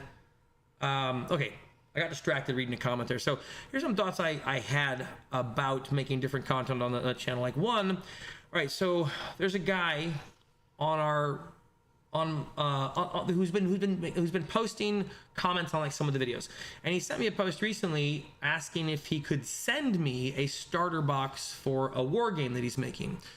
And, you know, like right there, I was like, what? Like this dude's making a war game? Like, and then, you know, and then it sounded like he actually is the one who prints the miniatures for the war game. Like maybe the war game was made by someone else and he's just like the supplier of miniatures. Either way, like the whole idea was very interesting to me and I wanted to know a lot more because I'm like, well, maybe someday I'd want to make a war game and I want to know how to do it or something. So my thought was to like get him on like a Zoom call or something and then just pick his brain for like, you know, I mean, in one way, like I want to understand what the war game he's making. And then two, like, is he like just a 3D printer for people's games? The whole situation was wildly interesting to me. But then on top of that, I had a conversation with a guy today. And I'm not allowed to talk at all about the conversation, but I will talk about that I talked about the conversation. And we talked about some really interesting stuff, and I would like to talk with this person more, but in like a setting like this, and just pick their brain about some things that they are doing with regards to tabletop role-playing games. Like I was so interested. I think we talked for 4 hours. Actually, when I was thinking earlier about my day and why I haven't gotten to comments, I totally forgot about the fact that I had a 4-hour conversation with a person from the comments or from you know, from here. So and my thought was like, well, you know what, maybe I would do the same thing, like do a Zoom call or a Discord call and then just get the stream up and like record it and just chill and have a coffee and have a conversation, because that's kind of what I already did today. And like all the information was interesting, you know, and like, again, I want to talk to this dude who's making miniature things. So is that what you mean about long form content, or are you talking about something specific? Because that's kind of the idea. Might have commented already. Oh, he might have. No, I don't think so. He had a fuchsia colored insignia. The other thought I had was I was kind of interested in going through some different books and discussing what I like about them mechanically. Because, you know, it's like I've already looked at a few different systems, and like there's some things I really like and there's some things I really dislike. And, you know, sometimes a book has a little bit of both, and sometimes a book, you know, has... The one thing I kind of noticed in a lot of systems is there's mechanics, and interesting mechanics, but mechanics that are detached from setting. And so I don't know if that's what's that saying, if it's a bug. No, there's a saying like it's not a glitch, it's a feature. There we go. And so like my thought was maybe there's a lot of systems who are designing their games like Savage Worlds, like, okay, we don't want to make a game system and tie ourselves down to fantasy, so we're going to make a game system that you could use for fantasy and sci-fi and superheroes and, I don't know, cyberpunk, and, you know, and so you end up getting like this system that crosses systems. And that's like kind of the feeling like where I'm like, oh, I think I actually might prefer a system where the mechanics are ingrained in the setting, you know, like... And I haven't really seen that many of those. Someone was describing some of the, you know, mature content. I'm going to put quotes around it because it's not that mature, but it kind of is. There's mature content that someone described in the Vampire the Masquerade game system where you can like draw blood, like, you know, you can like you're being a vampire, you can do vampire stuff, and when you're doing vampire stuff, you have a chance of raging out and like going on a murder spree. And so I was like, okay, I get the idea that now that's kind of like that is a mechanic for a game that is based on the setting. And I'm like, okay, and I registered that in my brain. Like, I don't know if I've seen too many things like that, because there's a lot of systems, like there's a lot of mechanics and a lot of systems where I'm like, yeah, I could easily reflavor that. Like we were just talking about, like, okay, that's a blaster rifle or it's a scorching ray. Like you could easily transpose that. But that Vampire the Masquerade mechanic was like, oh, that's kind of exclusive to a system where you're feeding on something or you're eating something. I mean, I guess you could pull it off and go like, okay, we're now going to put it in like a post-apocalyptic world setting, and it's like if you interact in the world too much and you get too much radiation, that's the same kind of thing where you can go back to the town and become crazy or something. That's a kind of, you could extrapolate, but that's still, it felt more like sucking the blood of humans, making you go crazy, and you roll like some percentile check to see. I'm like, oh, that is a system, like a setting specific mechanic, or at least the closest I've seen to it. But otherwise, totally forgot the entire point of that tirade that I was on. Oh, we were talking about like long form content. Anyways, yeah, I'd like to hear your feedback about that. All right, there you go. It's not a bug, it's a feature. Right, gotcha. Let me go back to where I was. Okay, I'll check that out, bro. Okay, you're talking about Brian James. You mean you're an old Tremuggin, but you love seeing what people are creating in the community. Okay, Salty Dog. Okay, thank you for highlighting that. Riffs is post. Do I have riffs on the screen? Hang on. I have riffs somewhere on here. I know I do. I remember I typed it down. There we go. All right, riffs. Thank you so much. Let's see. I lost it again. There we go. Riffs is post-apocalyptic. The world ended and has slowly been rebuilt. It's magic, psionics, laser guns, giant stompy robots, and power armor. Okay, you guys gotta stop telling me these things because every time you make the game system sound so fun. That sounds interesting. I want to play riffs now. All right, hang on. Let's get this started. Post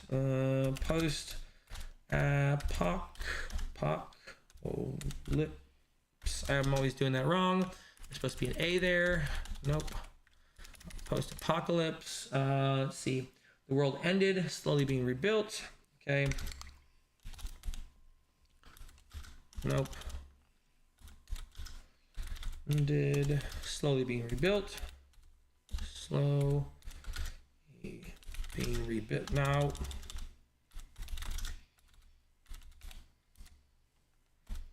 All right. Apparently my eyes are getting tired. What time is it? Okay. Oh, we're still good. We're still good. Okay. We gotta. So we gotta wrap it up. Wrap up around now.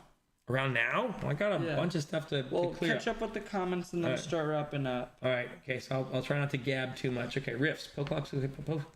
Post-apocalyptic. Okay. World has ended. Slowly being rebuilt. Okay. Got that. Magic, psionics, laser gun. Okay. So magic,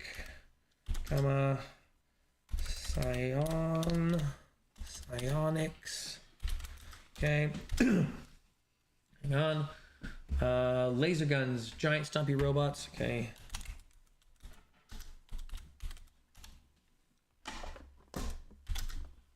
Are you already done? You all done? You gonna wash your brush? Yeah, I'm wrapping up. Giant stumpy robots. Okay, I think I spelled stumpy wrong. Nope. Okay, robots and power armor. Okay. The best part is that there are two systems for it: the original from Palladium and Savage Worlds. Okay, you're banging on something, making all the cameras shake. All right. Let's see. What was that? Okay. Best part is okay. There's two systems. All right. I'm gonna put this actually after a period. Different idea. Two different systems.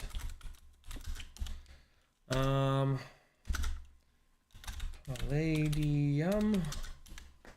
Doesn't look right. Palladium. Oh, two L's. Okay. Palladium. Oops.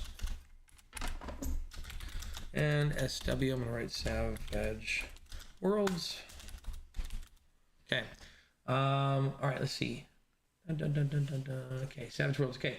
Yeah. MCDM at Colville. Thank you. Okay. That's 4 years ago. Not that recently. Paranoid play. Okay.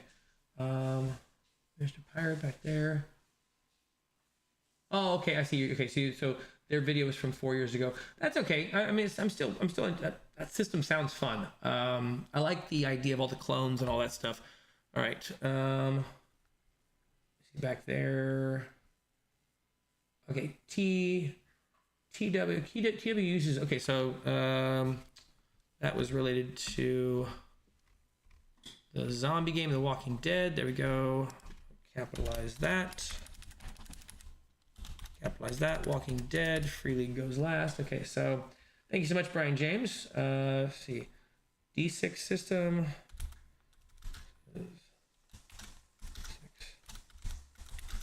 D6 system. Let's see. D6 pool of dice that gets extra due to your skill level. Okay, so D6 dice system.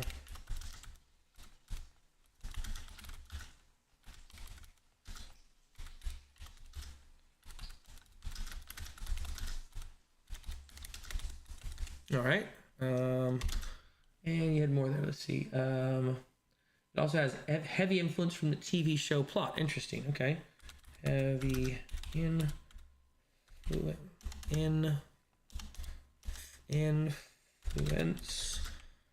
from the TV show plot. That's interesting. I've not heard of something like that before, but I think that's actually maybe even a selling point for that game. You know, where initially I'd go, well, who would want to do that? Anyone who wants to, you know, be Shane or whatever. I'm like, shoot that dude and let zombies eat him. Walking Dead. Yeah. Let's see. Where was it? Okay. TV show plot. Okay. People in your party have motivations that affect the game directly. Interesting. Okay. People in party have motivations that affect the game directly. Okay. Thank you so much. Appreciate that. Okay. Let's see down here. I think that with more usage of digital tools, for art, it will get that. I think with more usage of digital tools for art, it will get that AI feel. Interesting. Yeah, I don't know if there's I've seen a lot of the AI art because I messed around on like Mid-Journey for a while. I was actually totally fine with it. On my other channel, I have like videos where I used AI art, but after watching that, there's like a video from Stephen Fry where he talks about he's actually reading like some musician's letter. I think it's called Open Letters or something. And so like if you look up like Stephen Fry Open Letters AI, he reads this letter. It's like 7 minutes long or 5 minutes long, and this musician wrote this letter and he talks about AI art. And he described it as being like the most anti-human thing. And I think he was talking about like AI tools in general.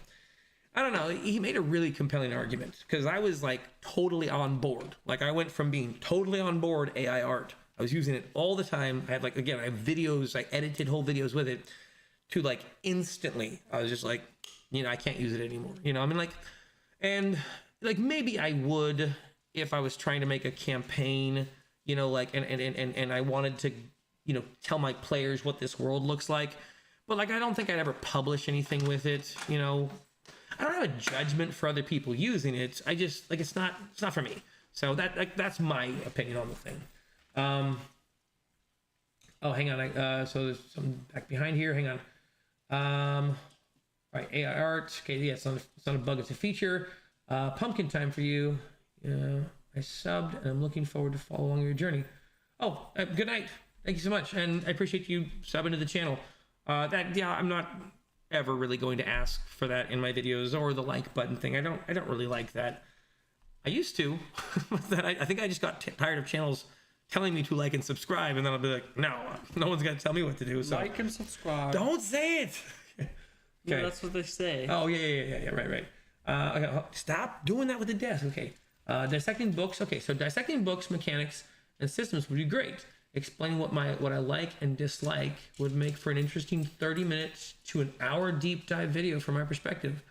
Go. Okay, well, I mean, I was moving the mouse around. I was trying to. But you're saying no. How do I turn that off? How do you turn what off? Oh, that other thing. I said, oh. Not. Hang on, I'm on this screen. You gotta hit so you have to hit this button underneath here to change monitors. And then, okay, yeah, I guess I'm probably done typing for now. So let me just go to this one. Yeah. There we go. Okay, put that back. All right, let's see. Hang on. So, let me catch back up here. Okay, so, ever tried the Witcher pen and paper RPG? No, I have not tried the Witcher pen and paper RPG. I didn't even know there was one. Yeah, I think I'd probably be interested in that. The Witcher 3 had a pretty, I never read the books or anything, but The Witcher 3 had a pretty, The Witcher 3 broke me for quest design in a video game. Like I'd never played a game before where I started a quest thinking I was doing one thing, and then, you know, I'm actually doing a totally different thing. Like, I'm like, okay, I'm going to go save this person's kid from the forest. And then, like, I found out that, like, that kid turned into, like, a werewolf, like, or something. Like, it was a mystery each time. Like once I played The Witcher 3 and like I saw quests designed that way, any game that was like, could you please go collect our 12 chickens and bring them back to the coop? I'm like, you're dead. You're dead to me. I'm not gonna bring your chickens back here. Them? Well, no. I was bored. It was just like, I can't believe, like, if you can't make The Witcher 3 again, you can't. No. You're not gonna keep my interest in quest design in a game. Like, no. Same thing with Control. Like, Control did that for engine design. Like, I had never played a game before where you could rip up the ground. Where I could pick up the Arrowhead bottle and liquid would leak out of the Arrowhead bottle and pool onto the ground, and then I could throw the Arrowhead bottle and knock over like a desk. Arrowhead? What do you mean? Arrowhead, like an Arrowhead, like a 5-gallon jug. Oh, like when you grabbed it with your telekinesis and pulled it up in the air, first it leaked out all the water on the ground. And then if you were next to a window, you could see the reflection of you doing it. That was like, okay, when I tried to go from that game to, there was like some sort of RPG system where it was like a hack and slash 3D game. And like I hacked my arm and it went straight through the chair and like the chair didn't move. I was like, nope, I'm done. It was like some sort of Dark Souls, like Dark Souls cyber Dark Souls game. I don't remember the name of the game. I barely played it. But like the moment I went into a game where the world didn't respond, like where stuff didn't get knocked over, I was like, no, Control broke me to third-person shooters. Anyways, I was rambling on about The Witcher. No, I've never tried the pen and paper Witcher game. All right, then Mario, thank you so much for explaining that, expounding on that. You didn't think Fortnite was the best game? The best third-person shooter? No, I did not. I'm joking. The Unreal Engine is so dull. All right, let's see. Oh, yeah, so TSL Frontman says, hey, Nate, sorry when I sent you those documents. I forgot. Wait. Hey, sorry, when I sent you those documents, I forgot I was so far behind on the yard work and editing. I'm currently cutting everything that isn't a rule and then filing backwards. Okay, that's fine. If you want to resend it, then resend it. I still haven't, like I said, I was on the phone for a while today, so I haven't really had time to go through a couple of things. Like, for example, the guy who's sending me miniatures for a game, the game is called, I have his email, hang on, something, oh my goodness, starts with a P, something sphere, some kind of sphere. Now I have Palladium in mind. It's not that, but some kind of sphere, parsec sphere or something, or sphere parsec. Anyway, so he's sending that thing, and he's like, I need to look up that system first to understand it. So I have a lot of systems to catch up on. I might be light on videos this week. All right, hang on a second. Let's see. There's also Savage Rifts. Okay. All right, and then saying goodnight. Up to now, every piece of art ever made was created by one human being and interpreted by another. Now AI makes photocopies from real things for cost benefits. That's like the most dystopian description. It's like, that's so sad. I think that's right. Let's see, hold on.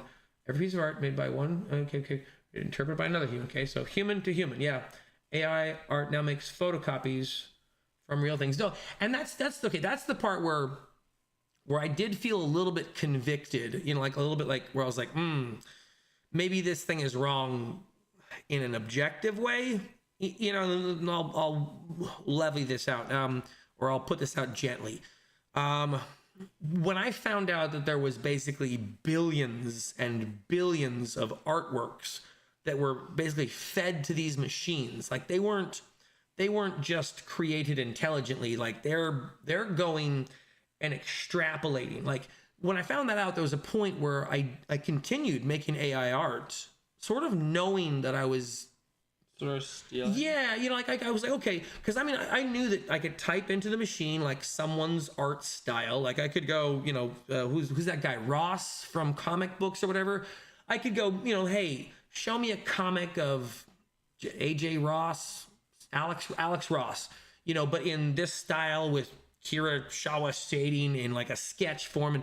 And so there's a part of me, like at that point, I knew this is a little bit stealing. Like, I don't know, maybe it's stealing in the same way that that like downloading music is, right? Like there's like, I didn't take something from your house, and I wasn't really well, I mean, once a thing becomes digital, like there is the argument like, okay, can you steal it? You know, because you can't really take it from the person. If you had no intention, a bot thing, like if it's behind a paywall. Well, no, because for a long time there was a thing where it's like, if I went and took someone's music, like if I go take Linkin Park's music, and I copy it on like, it was like Napster, or there was a few other ones.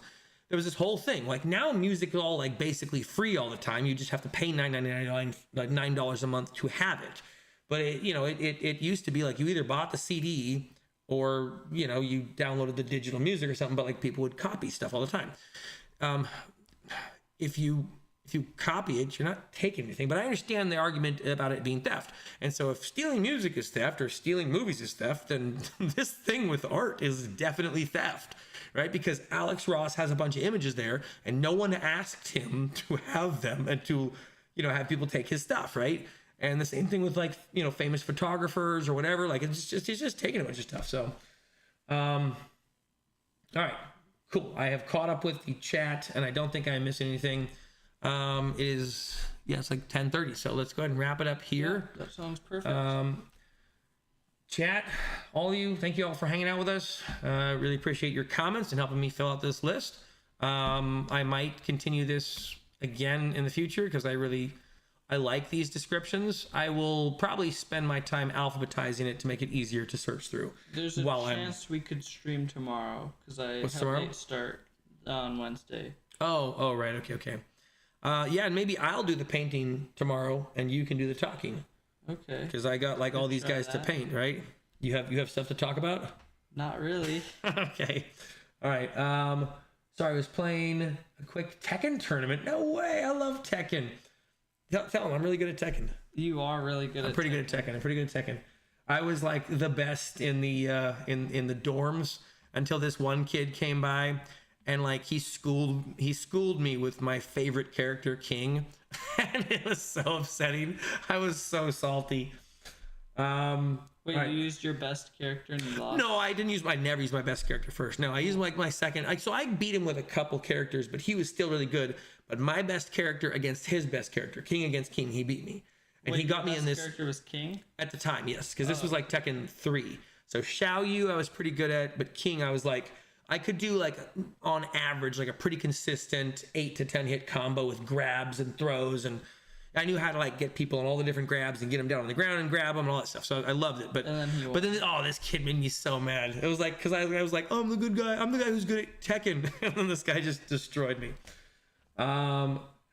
Okay, so Malachi, he left the chat a little while ago. No, I know Tekken 3 was so good, and like there was just no other game that was similar to it. And the worst part about Tekken 3 was that they put Gon in the game. So there's this little dragon, and you could beat him, and he shot fireballs. And he was like the only character that had a ranged attack. Tekken was he broken? Oh yeah, he was totally broken. Oh, I'm sorry. The couple of the angels were also a little bit broken, but they were easy to strafe. Gon had a fireball, and you could just be a brand new player, and all you had to do was just keep hitting the two punches buttons, and you just fireball, and it would hit people on the ground. And it was like the only ranged attack, and it was so broken. Like Eddie Goro's like doing slippery kicks was pretty broken, but Gon's fire attack was like I would not play with one of my friends because he would only use Gon and he would always do the fireball. And could you win? No, I couldn't win, and I was good at the game. You know, like it was an unwin because you can't parry it, you can barely strafe it. Like you have to be perfect timing strafe, and the moment they hit you with it, it's one of those attacks that can hit you on the ground, and it was super annoying. Yeah. Do I know what Evo is? Evil villains. Oh, you're gonna try and make an acronym out of it? It might be a system. Evil. If it's a system. I don't know. Oh, hold on. I missed AJ Hennings. Ethical AI will be pioneered next. Interesting. AI models being trained off particular artists, voice actors. Okay, so on ethical AI. So remember, we're trying to wrap up. Yeah, it's okay. I know we're trying to wrap up. AJ, we'll have to have a conversation sometime about AI. I'd be interested in hearing your thoughts about it. Yeah. And maybe I'll send you a video that Jonathan Pajot made about AI. He had a really interesting take on it. All right, so there we go. Okay. Evolution Fighting Game Tournament. Oh, it was a huge tournament in Las Vegas. Fighting game tournament. Okay. No. Okay, I was never that good. Like I wasn't like fighting game tournament good. again, like in my dorms, I was like the best person. So among my 10 friends, but then even in the dorms, I met one dude and he destroyed me. All right, okay, so we're wrapping up there. Oh, it's your old stomping ground? Okay, so Crafty Matt, you would destroy me. You know, if you have, what's the Tekken we have? We have Tekken 6 or no, it's not 7. It's 7. It can't be 7. Is it 7? Okay, I think we have Tekken 7. If you've got Tekken 7, Crafty Matt, you gotta like hit me up on Discord so I can find you. Maybe we'll play Tekken sometime, and I'll have you destroy me. I don't have anyone really to play Tekken with, so I don't play because like I play. We don't really play video games that much, but like yeah. Most of it's like I'm just kind of busy with all this stuff. So all right, okay. Well, we're gonna wrap it up. Thank you so much. God bless you all. Have a great night. Yeah. God bless you. Have a good night. Yeah. Yeah. See you later. Maybe we'll stream again tomorrow. We'll see how it goes. All right. Bye-bye. Bye. I'm on the wrong computer. Need to go over to this computer. Did you already brush your teeth? No. Dude, you could be brushing your teeth.